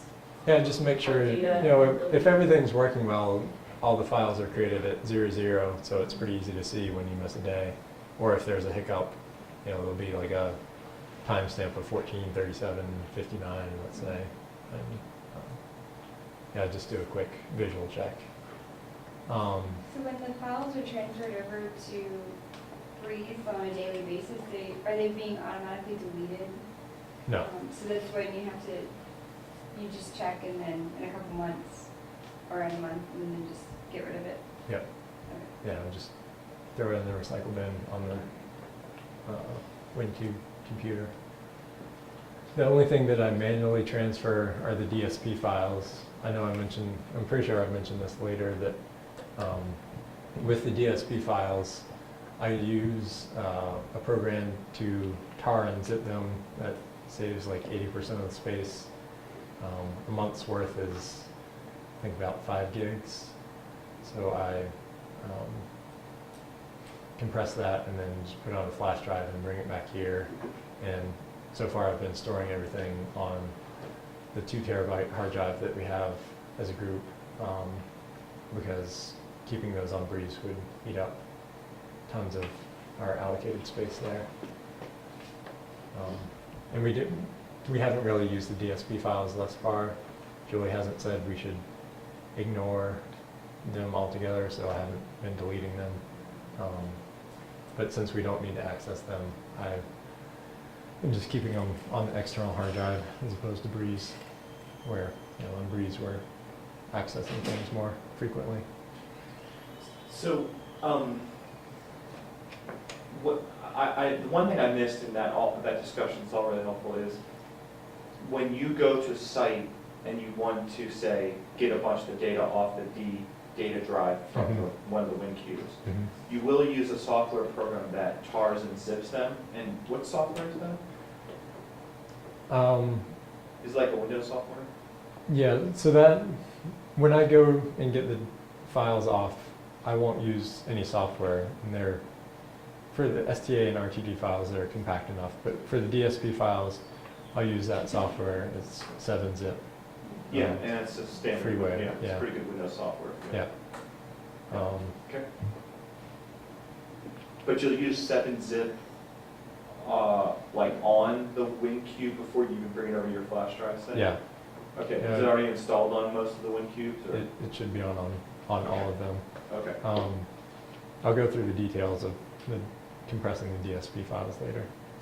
And that's another question I guess I have, kind of a more general question. If in the future one of us says, oh, you know, I want to install a new software program onto one of the WinCube computers, probably what we have to do is sort of have the, whatever the unpacked file on a flash drive, say, because it's not always so easy to go out to the internet from one of the WinCubes Yeah. and get the download. The connection is definitely not the fastest in the world on the cell modem, but you know it's doable. If you do have the foresight to know that you're going to need this program, definitely put it on a flash drive, download it here on campus, and then take it out there. Right. And just pull the modem out, put your flash drive in there, Yeah, install what you need to, Definitely. and Sure. I get have on a with it. random question. If, you said it was Windows XP. Yeah. Is it not supported anymore, so it doesn't do weekly updates? Right. Okay. I don't think updates were activated to begin with, so Oh, okay. there's been no substantial change. So there's really no reason for like Windows to completely crash?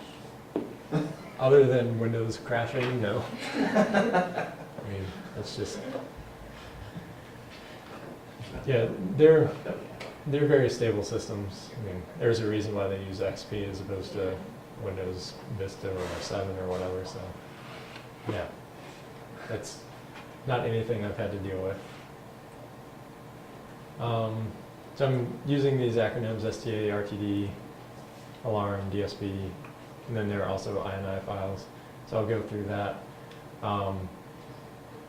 STA files are the time averaged wind speed direction. You have temperature, CNR, data availability, things like that. The header details and column information are all well explained in the manual. STA files come in an ASCII format, so you can open them up with text editor and make some sense of them from the get-go. Not too difficult. The RTD files, they're the 1 Hz data. They come in a binary format, but they're useful enough to us that you'll likely use them at some point. But to get them from the binary to the ASCII format, use this convert rtd.exe, which is located in the data/field data/WinCube info/software. And that is another LabVIEW executable. There's also the LabVIEW runtime engine in the software directory, which you will need to install on your machine to run the convert rtd.exe software. It's pretty simple. You have 2 or 3 inputs you need to have for the convert RTD. You tell it what data file or data directory you want to convert, and then you tell it where you want to spit it out at the end of converting. So you, more often than not, I use it with a directory of RTD files. I'll hit, convert, and it'll churn through the whole directory. I think it takes somewhere around, or what would that be? Probably takes 8 minutes or so to convert a 1-day RTD file. So it can be a substantial amount of time if you're converting a month's worth of data. That's 240 minutes, so that's 4 hours right there, ish, to convert a month's worth of RTD files. So you can kind of let that churn in the background while you're doing other things. The alarm files, as I said, they are created on a event basis. It can be anything from poor data quality to overheating to the acoustic laser modulator, optical modulation of the laser is gone haywire. There's a whole list of options that alarm files are created in the manual. So just look there for more details. Those also come in ASCII format, so they're quickly viewable. If you're out in the field, you just click on one and get an idea of what's going on. Kind of the same thing with the STA files. If you go down to the bottom of a STA file that was cut short due to overheating, you can scroll down and see the temperatures and see, oh, it hit 44.8 degrees, and it probably got to that 45-degree mark and shut down. If it is working fine for the 24 hours, will it still create an alarm file? No, Okay. just, I mean, it might go 2 weeks without creating one. It might go 15 seconds between creating one. So, yeah, it's just as the need arises. The DSP files, like I say here, we haven't really used them in the group, but they are the raw spectral returns. They are pretty sizable storage-wise, so try to compact those. If you do start digging into those, they come in binary format, so to make sense of them, you'll probably, or you will need to use this read DSB -v2.1.1.exe. That is also in the WinCube info software directory. That converts it to ASCII, and it's also got some sort of GUI, thing to display information. I haven't really figured out how best to use that, but it exists. And then there are the INI files, initialization files, which kind of give you a list of the parameters used when WinCube is set up and started for the first time. I guess it's probably referenced by the WinSoft software when it automatically starts up. It looks at what the previous parameters were and goes from there. That comes in ASCII format. Haven't used those too much. It might be useful for looking back and seeing what sort of parameters were changed. I'm not sure. Questions there? Nope. Okay. Kind of a group-specific procedure based on our experience. Claire and I ran a test last fall suggesting that the CNR threshold recommended by Leosphere is not restrictive enough. They suggest the -22 dB cutoff. We found that -18 is more reasonable, as you can kind of see, maybe see over here. -22 is down here, where you have quite a bit of scatter in the radial wind speed. This is RTD, 1 Hertz data. So we have CNR on the vertical axis and then radial wind speed on the x-axis. You can see that at -22 dB, you would be allowing all this scatter, even though we know that this is not real information because we had the window covered.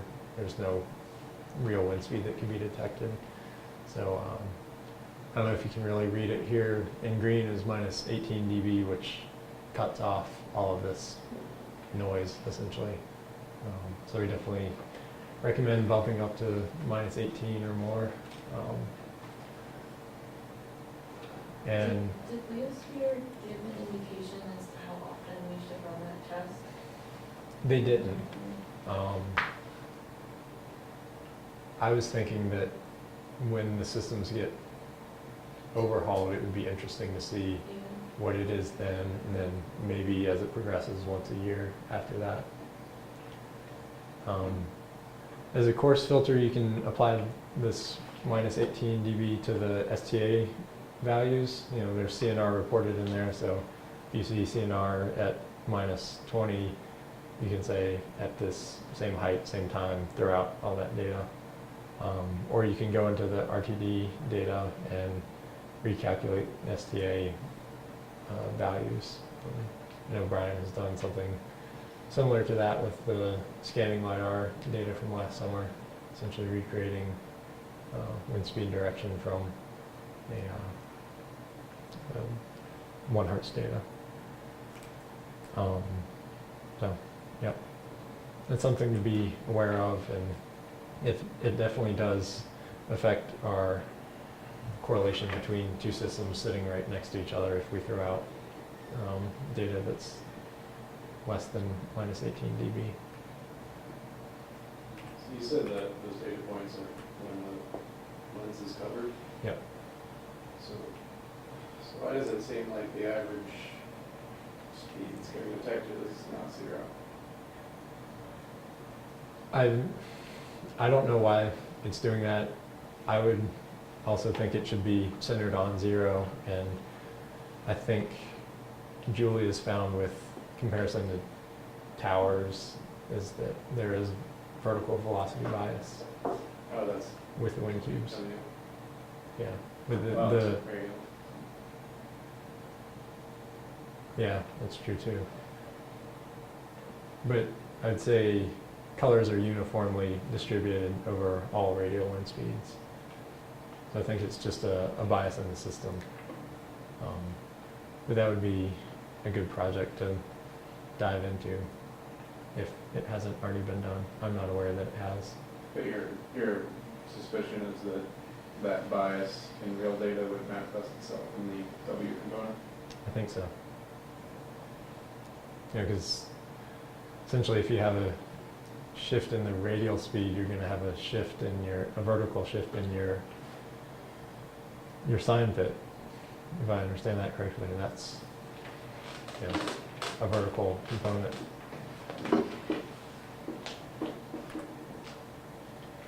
So a little bit about data storage. Gone through, and all the data is stored on the WinCube in the D drive. Then scripts push that data in the D drive, the STA, RTD, and alarm files to Breeze. And that directory where they go into is data, FTP, incoming, and then we have one specifically for instrument data. Then within instrument data, there's one for the radiometer, and then I have one set up for each WinCube alarm files, and then everything else just gets tossed in there. And then from that instrument data directory on the FTP site, we can then move it to the appropriate field data location, depending on what campaign it was measured under.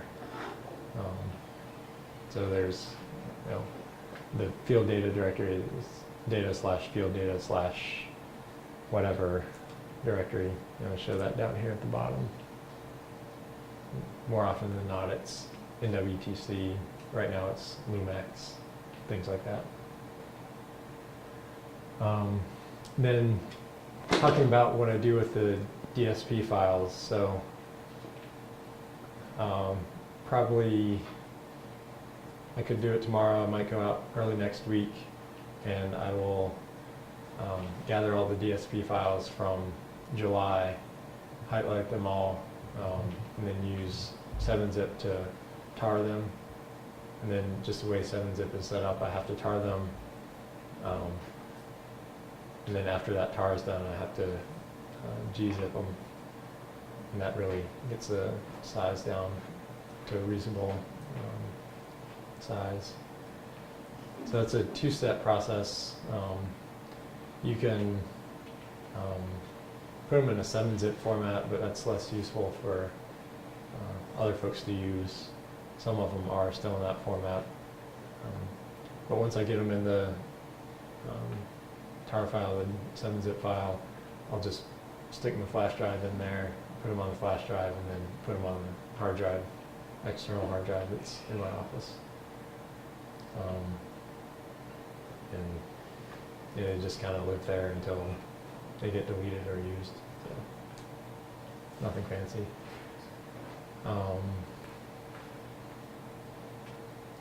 Yeah, I already touched upon this where we have the data coming into FTP site, and then they get pushed to the field data locations. So that's basically where to find things. If it's new enough that it's not in field data, then check the incoming instrument data, and you'll probably find it there. So getting into some of the hardware items. So here's a picture from the front panel. The front panel is the south side door. But what we have, so we have the optical head. It's kind of where the laser does its reflective business to get out the window. You can see this line coming here is a fiber optic line. You don't want to touch that, it's fragile. If you break it, you can blind yourself. Just don't touch it if you can avoid it at all costs. Over here on the top right, there's a 5 amp hour battery that acts as kind of backup power for the WinCube if there's an external power failure. If there is an external power failure, the cooling system stops running, but measurement continues and can continue for 5 to 10 minutes, somewhere on that order. So enough that you could pull the power cord out of the wall and then plug it into a different outlet. You don't have to worry about that. There's enough power in the battery to keep everything going for a few minutes. Okay, so hypothetically, if you could accidentally pull the power cord, even so at a WinCube, you could then, quick Yeah. plug a laptop in, get the data off. But then that also drains the battery, I assume, but Yeah, not it does. that much. It does. If as long as it's running, the battery has the capacity to run for 5 minutes. A quick power swap is not a big deal. So immediately below this kind of top area, more open area, is the electronics unit. There are all sorts of different things in there. I don't know details. That's essentially where the laser gets created and then shot out through the fiber. And then below that electronics rack is the computer. You can see like power button over here, hard drive light, a couple of USB ports, FireWire port, CD and 3.5 floppy drive, and a little screen over here. I don't really do much on the front panel side. But the door on the front panel is the thinner door, and the doors are different thicknesses. The front door holds the desiccant pack to help keep things dry on the inside. If you are working in a humid environment, it's not really an issue here in Colorado. And you can open the panel when it's running? Yes, you can, but it's not suggested unless you know what you're doing, and definitely don't do that if you're at the Win site, because of all their laser safety concerns there. So then how do you get to the computer if it's not on? Like if you have to do the keyboard mouse? Bring it back to campus here. Okay. Yeah, that's one of the things I don't like about deploying it the wind side is it's really hard to diagnose anything electronic unless you have it open and powered on, but you can't do that at the wind site, so bring it back Because of the here. laser concern. Exactly. And there are additional steps we could take to be laser safe, but it's probably not worth the time to do that. Simple enough to just bring it back here and resolve the solution. But yeah, don't open the box unless power has been completely disconnected from it while at the wind site. So here's a picture of the back door. Again, I'll go in a clockwise fashion. So up here you can see the internal wiper tank. It's probably like a half gallon's worth of wiper fluid. We just use regular old water. That will probably last you a week under normal conditions. So it is nice to have the external 5-gallon bucket. Here's the other end of the optical head. There was a mirror, it's hard to see here, but a mirror here that reflects the beam in a vertical direction to go out the prism. Bubble level on the optical head. That's not very useful for us. Electronics, backside of the electronics unit. You have the venting fans and then different ports and cables and things like that to run to all the different components inside the wing tube. And then you can see kind of tucked under that is the computer. So there's a lot going between the electronics unit and the computer, and just a few things that go elsewhere from the electronics unit. Up here, kind of on the upper left side, is temperature control unit. It has a display readout here that is telling you the temperature from the window. There's a little, I think it's a thermocouple up on the window here, just to keep an eye on the temperature. If it gets down below freezing, the TCU will apply power to these white cables that are a heating element up here around the window. Then over here on the left side of the TCU, you have another temperature probe, which is like the air temperature within the wing cube, which is what you see on the GUI, the Windsoft GUI. Configuration. Yeah, exactly.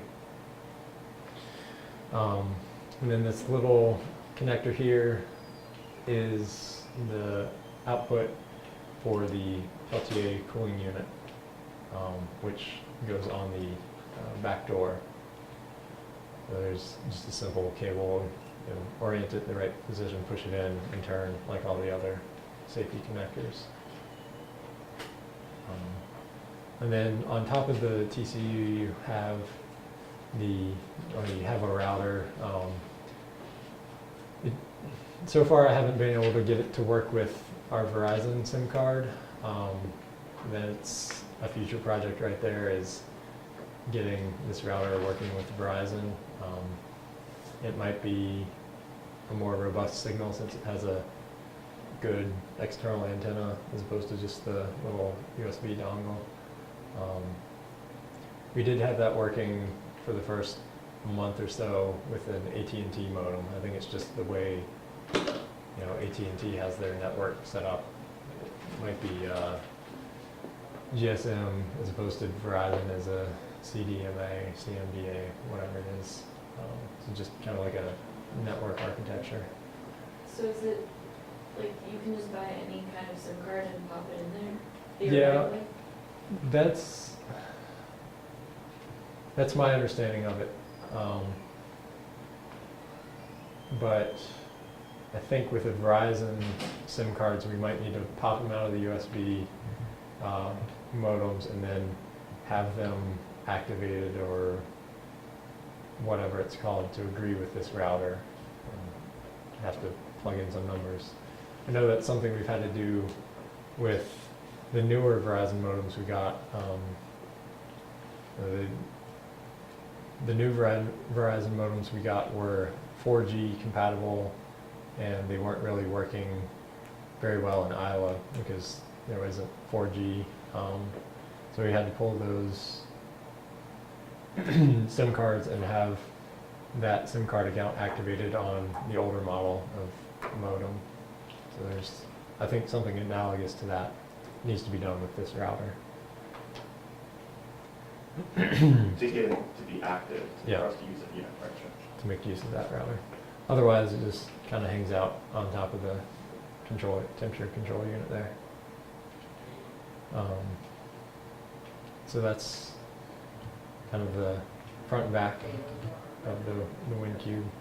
Mostly, if you are doing work, you're going to be accessing from the back door. The front door is useful for maybe unscrewing, unplugging different connections. But if you're trying to diagnose anything, the back panel is going to be your best friend. Do you find yourself having to replace those wires? No. Just if it might get loose or something, you tighten it. Yeah. So that Here, pretty much everything on the electronics unit is screwed on one way or another. Only thing that I think is an exception to that is the wiper pump. And then other than standard USB sort of things on the computer, everything is also screwed in there securely. On the temperature control unit, the thermocouple is snugly pushed in there. The white wires are banana plugs, so they've got some resistance, and the same with the black ones over here. I'd say the black and white ones are probably the easiest thing to pull out, but you actually have to tug on them. And most of the cords, although it might not be illustrated here very well, are zip tied in a number of places to prevent too much movement. Question? Well, I mean, back to your original outline, I know you mentioned, I think I wrote down maintenance, help, and tips. Mhm. Is this all in the same hardware section? Mm-hmm. So I'm just wondering, maybe when you get to the end of this section or sometime soon, you can just say a few words about, something has gone wrong with the WinCube before in terms of hardware. This is the best way to give Leosphere what they need to sort of help us diagnose Yeah. what the problem is. So I'm not sure if now's the best time or at the end of this section. I think I kind of touch on that aspect towards the end of this section, so. Okay, so you'll say a little bit about that? Yeah. Okay. If I don't, please stop me and Okay. I'll go back. Because, I mean, basically, it's good to know, given your lessons learned, what do they need to diagnose when there's Yeah. something wrong? Yeah. Yeah.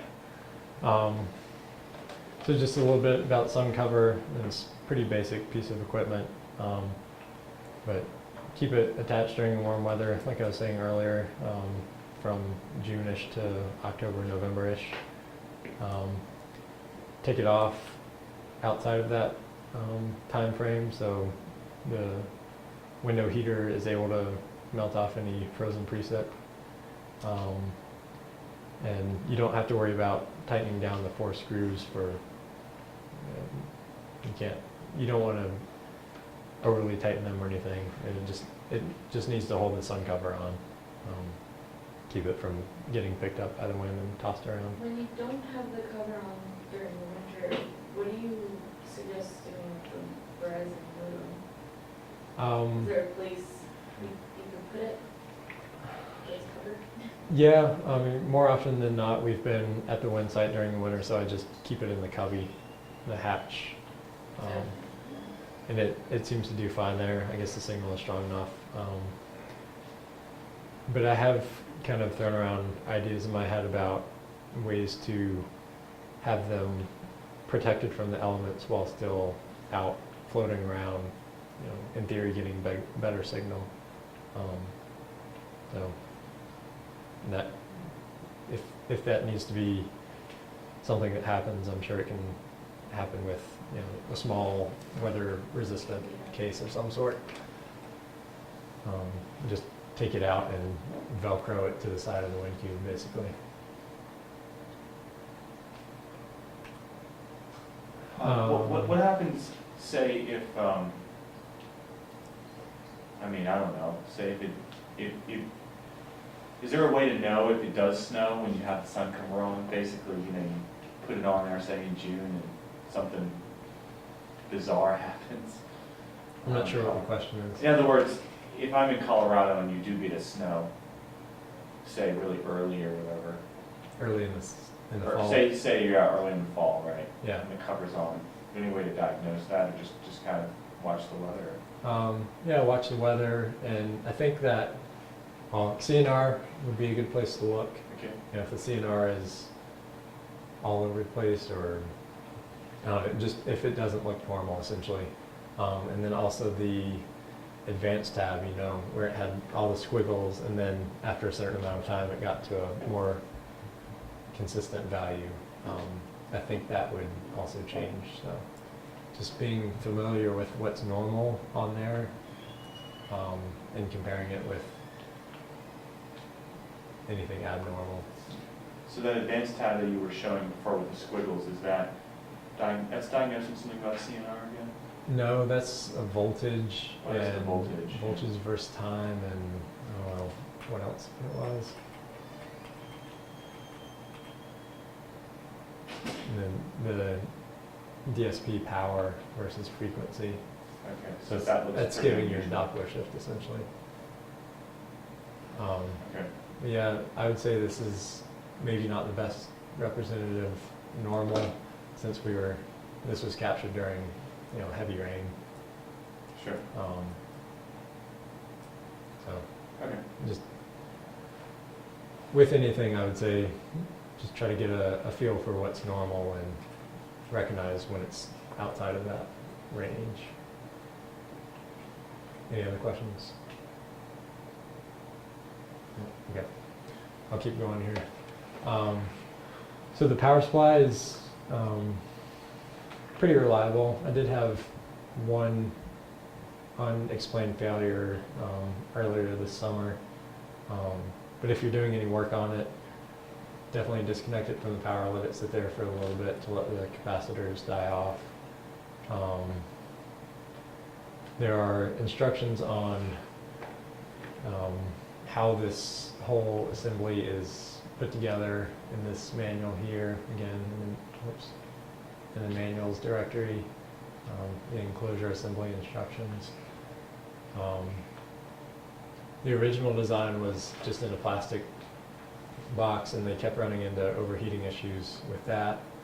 So we figured out that it was the overheating that was causing the whole system to shut down, so they essentially turned it into a giant heat sink.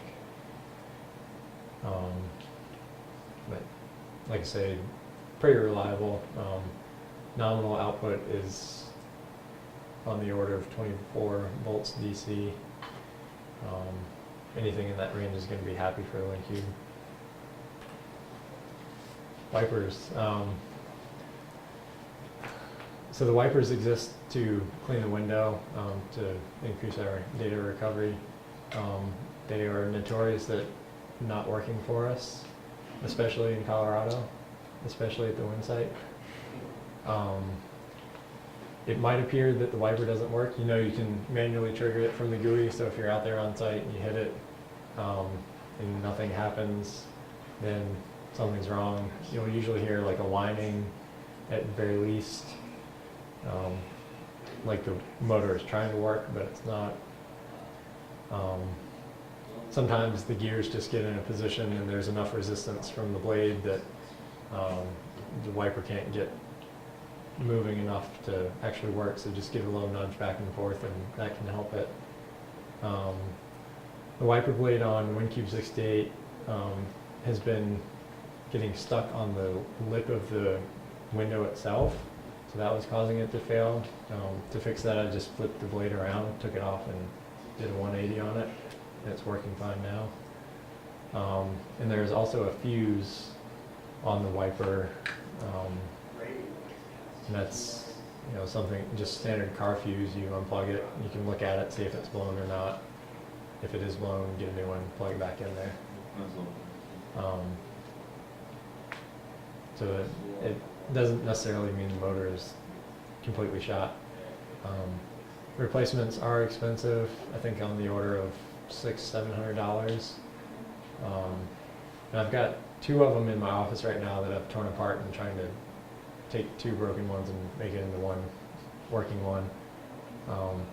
It seems like one of the issues is the motor is working just fine, it's just that the motor shaft is slipping in the gears, so it could be something like that. But if you do have to do a full replacement, it's not terribly difficult, it's just a little awkward geometrically getting things in and out of there. All you really need to do is loosen a bolt on the top of the wiper. That pops the wiper blade off. Loosen 4 screws, and then you can pull the wiper motor down into the wing tube cavity. And then you have to do a little bit of cleanup from the weatherproofing and essentially reverse that order, apply weatherproofing silicone to the new wiper and put it back in there, tighten the screws and tighten the bolt to put the wiper blade back on. All that is outlined in the wiper engine replacement revision 1. It's in the manuals directory. Water pumps, for the most part they work. I mentioned that WinCube 61 doesn't want to work at all. I think that's an issue inside of the electronics box. I imagine that will be addressed when everything goes in for an overhaul. But each WinCube has options for internal and external. External is the 1 in the 5-gallon bucket sort of thing. Internal is inside the main box. 49 is a little bit older, so it's a set of banana plugs that you need to unplug and then switch, plug back in. They're pretty well labeled. And WinCube 61 and 68 just have a rocker switch that you can select between the 2. The external pump needs to have power from the pump power supply port in the hatch, and then the pump itself needs to be submerged in the external water reservoir. Any questions on that?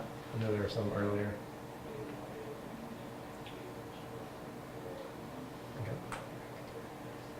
Okay. Stage motor replacement. So the stage motor is the motor that rotates the prism to get the 4 different beam directions. Replacement isn't terribly complicated.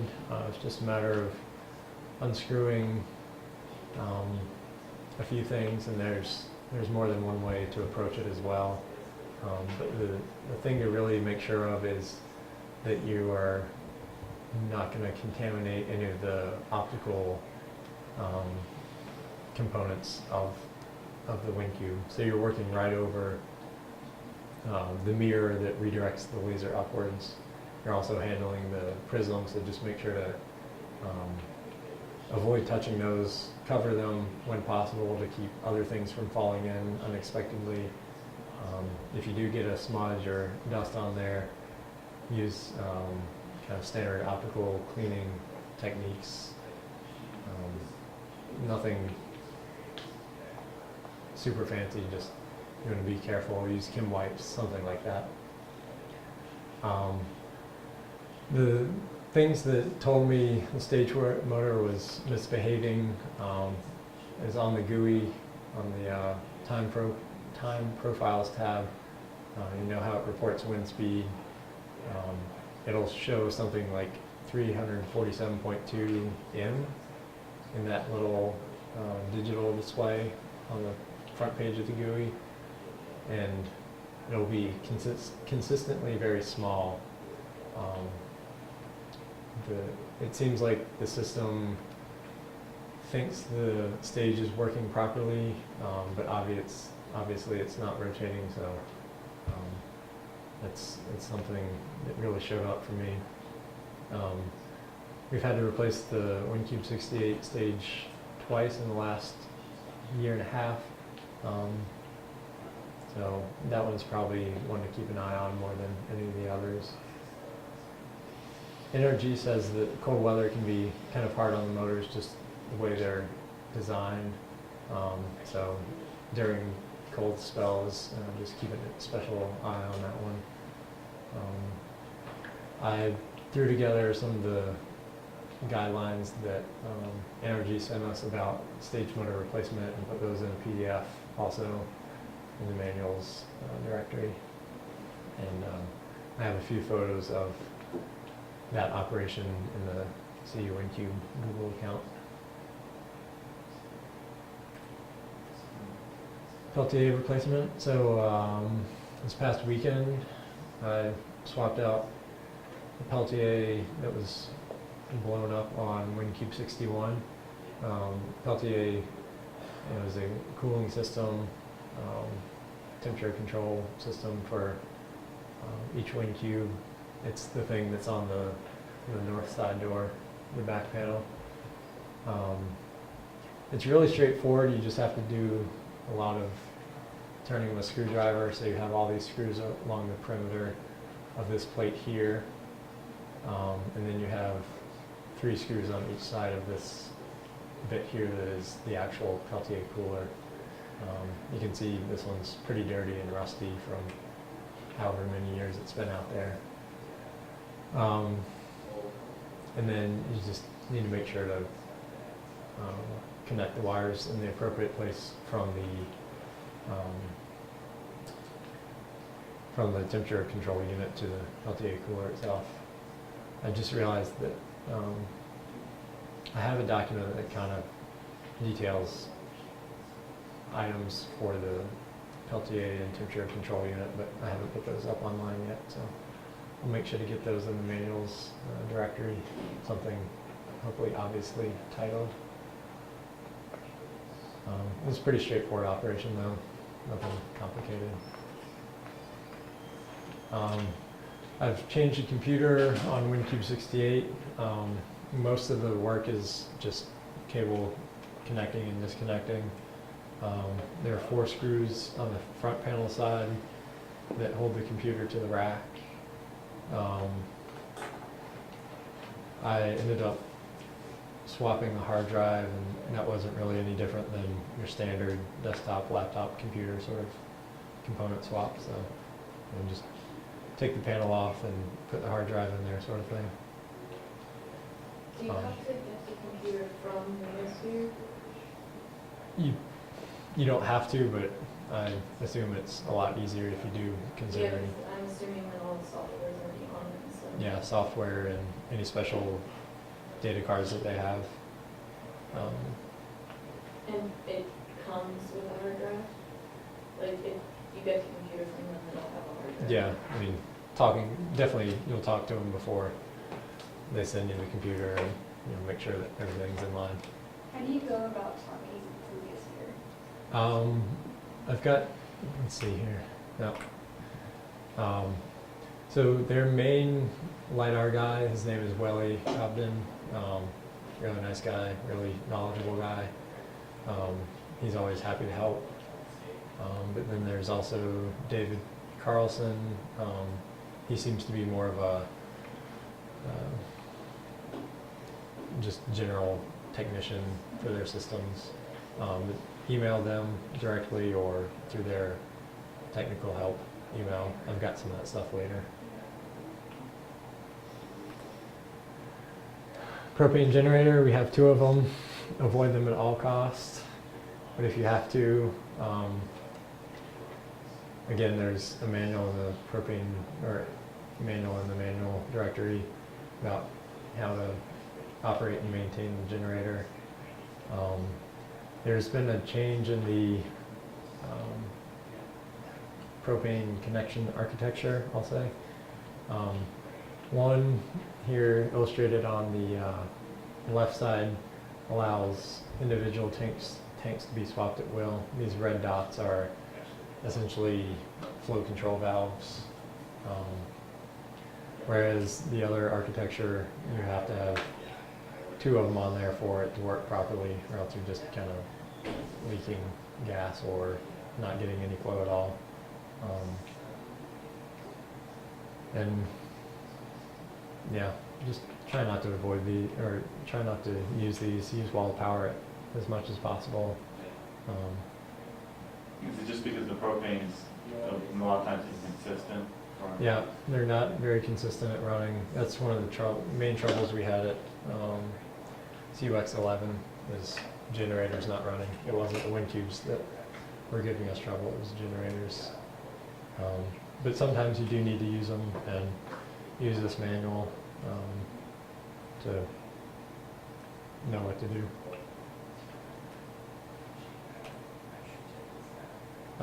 Just kind of a quick list of regular checkups that I do whenever I'm out there. I'll clean the window, check on the data files, make sure they're not hung up or anything like that. Check on the water bucket, make sure it has plenty of water, whether that be internal or external, and then make sure we have good wireless connection.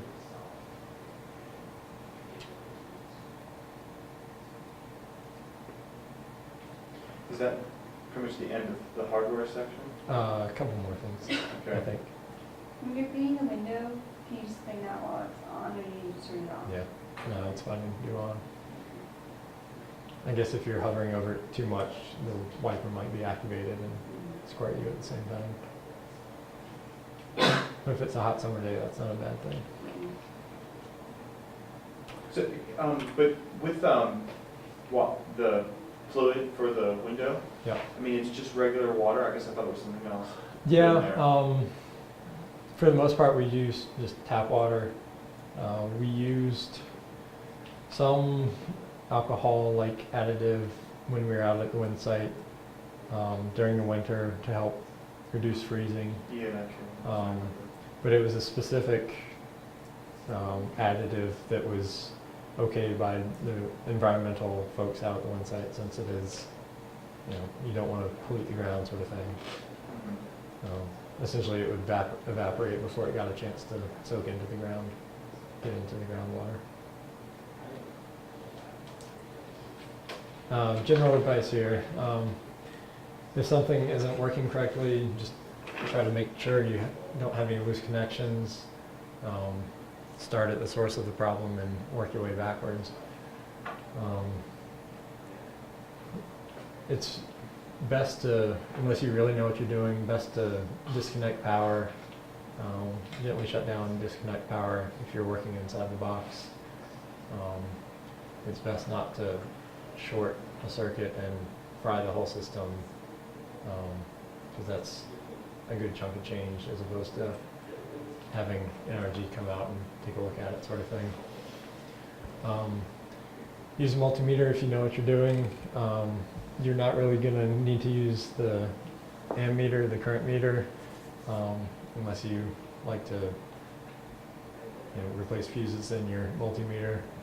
Only thing I've used it for are measuring voltages, either AC or DC, and checking continuity in a line. Take special caution with the fiber optic there on the front panel. Those things can be pretty fragile.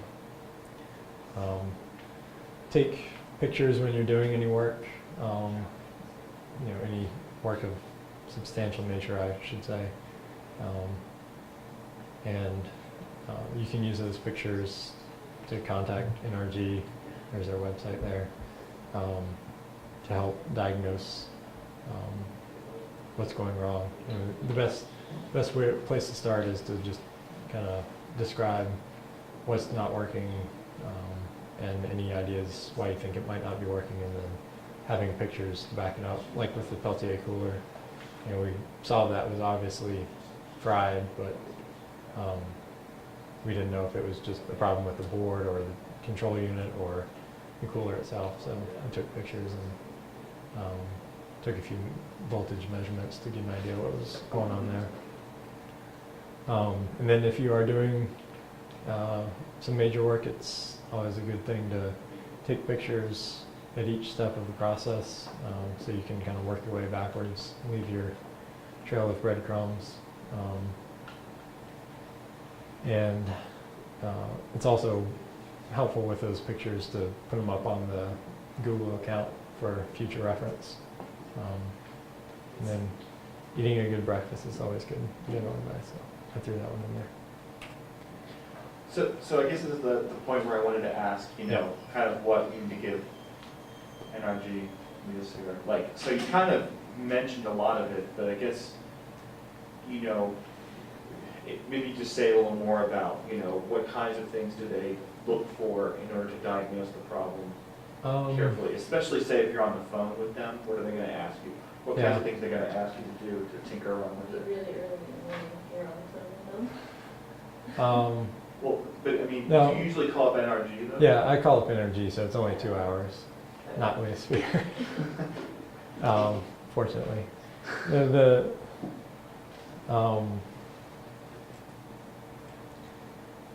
So it's nice to have tools out there. I mean, we have our toolbox, so just have the general tools out there, and having the multimeter out there, I'd say, are the two best things you can have. And I guess everybody has a camera on their phone these days. So if you can, describe to them what's going on, and then they'll come back at you with, what is this voltage showing across these two pins? Or is there something out of place? Is the cable connected, sort of thing? So just basic general troubleshooting things. And if you have those tools there, that can help the process go along quickly. And then if they aren't able to figure it out in the moment, they often like to log on through TeamViewer and take a look themselves, because I'm sure there are things that they can access that we don't have regular access to.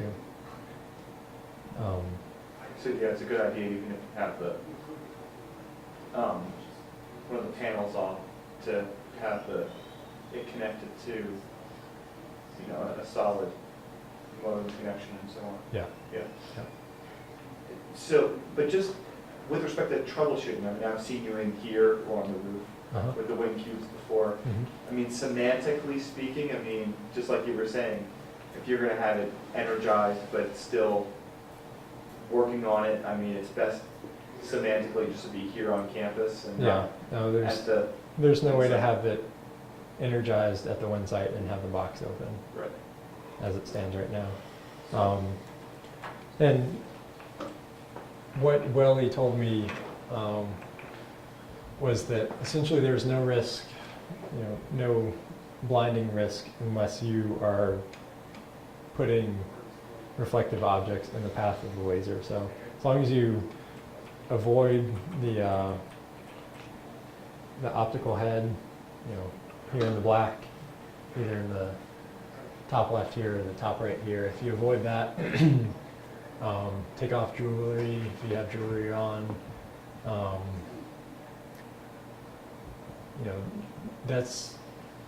It shouldn't be a hazard for your eyesight. Otherwise, you're going to encounter kind of your standard electrical shock sort of hazard. So just be aware of that.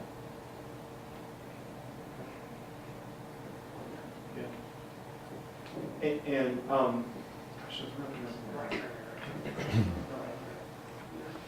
Oh, yes, I remember what it was. So you mentioned kind of these time frames, every month or so you'll move off data to keep the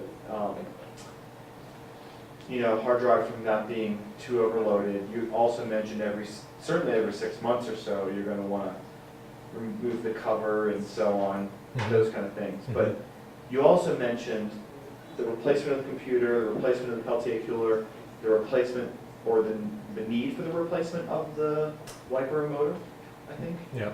Okay, so basically my question to you is, when I drive my car, I know how often I should replace my tires and replace my fan belt and everything, but do you have some sense of how often some of these components need to be swapped out in sort of like a table format, or would you just be able to give us some advice on that? No, unfortunately not.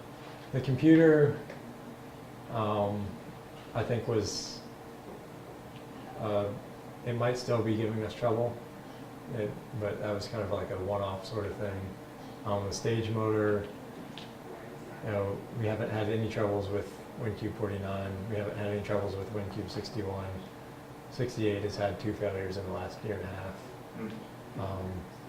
The wiper motors, if they're not working and you want to take them to Iowa, they'll probably work for you, but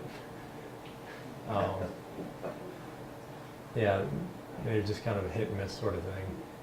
And you mentioned cold weather, sometimes the wiper motors is what Yeah, causes them to grind a little bit. cold weather is more of an issue, I think, for the stage motors. So the stage motor. But yeah, But yeah, I should- yeah, there's no set time frame. I mean, just again, when you're out there every month, every couple of weeks, something like that, just try to give everything a good kick and see if it's still working, sort of thing.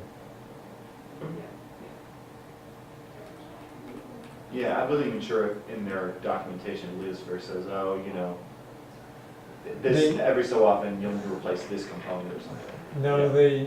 I think they recommend in the manual, like monthly, fill the water bucket, clean the window, sort of thing. And then annually or biannually, send it in for complete overhaul or significant maintenance, whatever they call it, which we have not done, but you know, things have been working just fine. And the listed lifespan of the V1 WinCubes is something on the order of 5 years, so we're at year 4 for WinCube 68 right now. But it has had component swaps, so who knows. Okay. But like I said, Julie is planning on sending all the system ends to get a overall. Complete Yeah, I guess that overhaul. was one question I guess I really had. I mean, some of these swaps of the components, are they basically essentially saving us money and keeping these systems running longer than it would cost, I guess, a lot to send them in, I guess? Yeah, I mean, shipping them is non-trivial. Sure. Labor costs for NRG are much greater than what Julie is paying any of us. So, yeah, she gets a good deal by having group maintained instruments. Sure. Okay, just wanted to ask about that. Yeah, no, good questions. Any other questions? I don't know. Is there anybody lurking outside? I thought there was.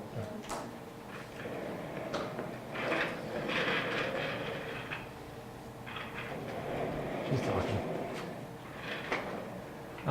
So just a few other things here, other tasks. Each unit has a GPS on board, but only 61 seems to work in a semi-regular fashion. That GPS, if it is synchronized to the unit, will show up in the data files, so that's nice for figuring out where things are.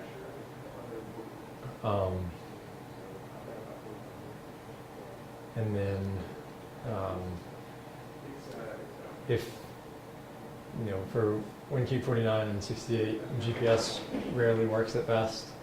I have a user's guide here in field data. I could put in manuals, but it's currently in field data. Just instructions on how to use the handheld GPS in the group.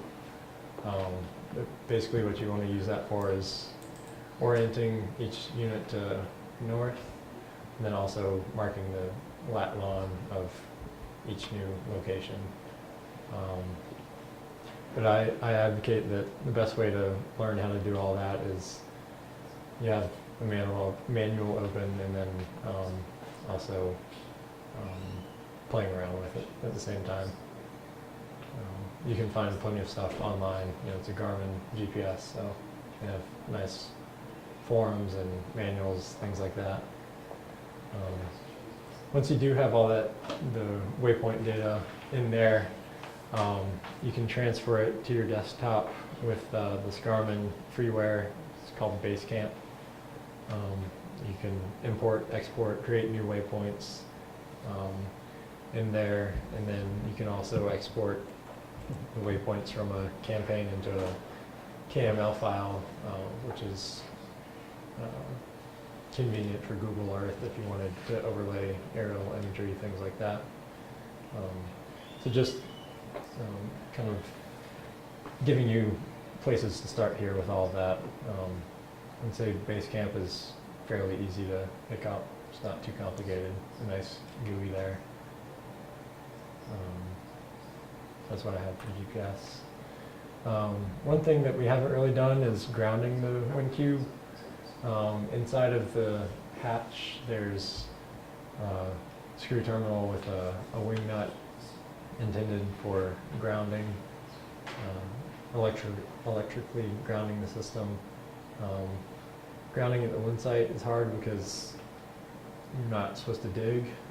There should be some hard points here and there that are well grounded, but that's not something we've done. And if we are in a different location, we don't have grounding rods to begin with. Fortunately, the WinCube is pretty short, and we are often operating in environs where we have tall things around us, so the threat is not too great from lightning strikes.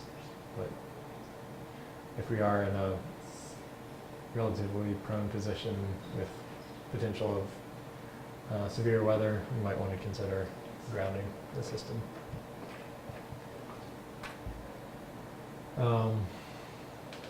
If you can't figure anything else out, check the manual.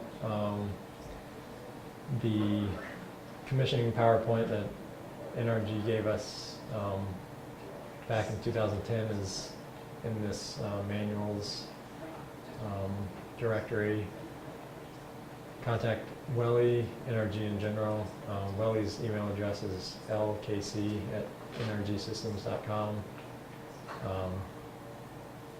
He's often quite busy in the summer going to different field sites, but very knowledgeable, and he definitely gets back to you. So if there's nothing urgent, don't hesitate to send him an email. Try rebooting, and if you just want to quit work, you can go to Lollapalooza instead of LiDARpalooza, which is coming up tomorrow, by the way.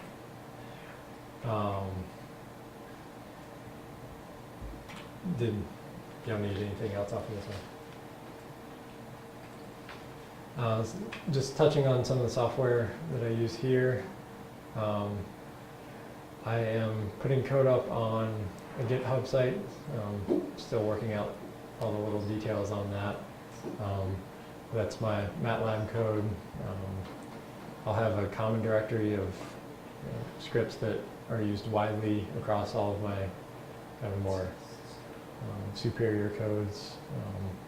This general load brings in a whole bunch of data. Can either do a single file or a whole directory. Can do either STAs or RTDs. These have to be converted RTDs. But then it saves it to a MATLAB usable file, and it also performs a transform on the coordinate system to make better sense than the weird WinCube coordinate system. And then I'll also put up what I've called an intercomp.m, used to compare the WinCubes when they're side by side. It just gives us a scatter plot along a one-to-one line for wind speed and direction separately, and then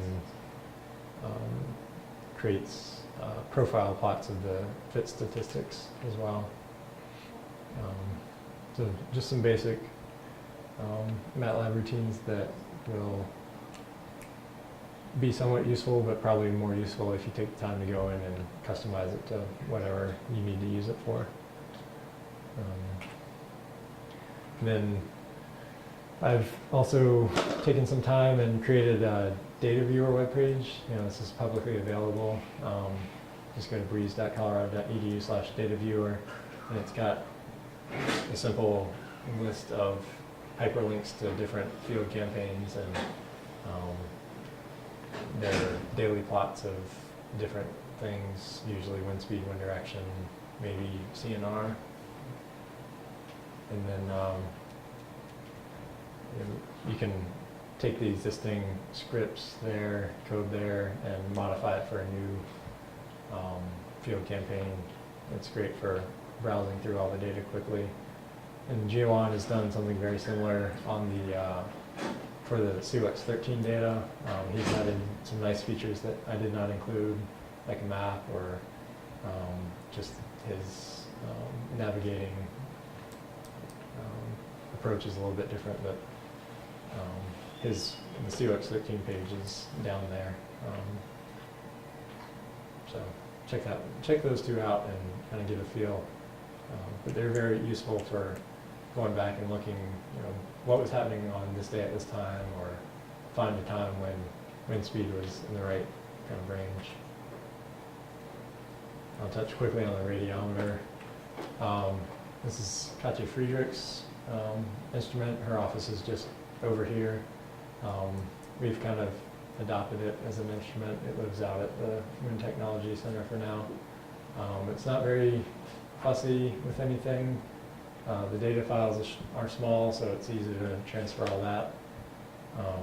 I've got the manual on Breeze in the field data directory.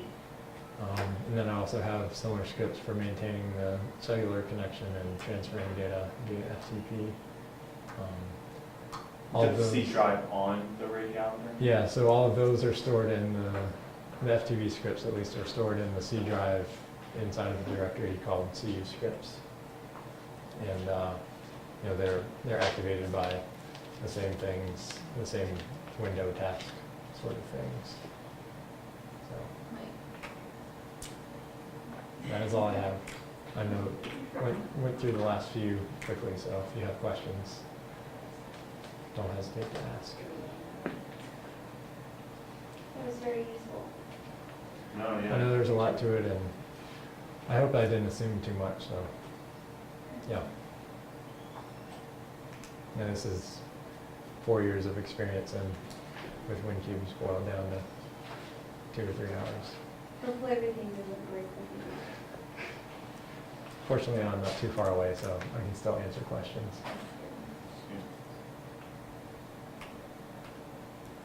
I guess another contact for the radiometer would be Evan. He's used it a fair amount. Rochelle, you've used it some. So, yeah. Question, Paul? Well, another semantics thing is, generally, if you're gonna bring the wing cube back to campus soon, you have to have a vehicle that will transport it, right? So Yep. Chile has a vehicle, your vehicle can do it. Yep. That's just a semantics thing, it's just, you Yeah. have to get something. If you have a hatchback, it should fit in there. If you have a pickup, it'll definitely fit in there. If you're doing any major shipping of them, definitely put them in the shipping boxes. Yeah. And another thing, have you encountered any problems if you take one of the side hatches off and there's, say, rain or something going on? Is it generally advised to just not?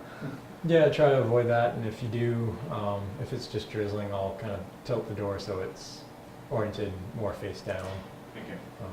to avoid any stuff getting in there. So the wing cubes don't have problems if you don't keep them level the whole time, right? I mean, they can be tilted just fine and. Yeah, I mean, they'll still operate, but, oh, are you referring to the side hatch or the indoors? During rain. Side hatch. Oh, yeah, I don't worry about that during rain. Okay. Not that I'm out there all that often when it is raining, Okay. but, Yeah, it's covered enough that it's not a problem. Okay. It's got a opening that's large enough for enough air to circulate in there and evaporate anything. Yeah, otherwise keep the LiDAR level as possible. Okay. Yeah. All right, Mhm.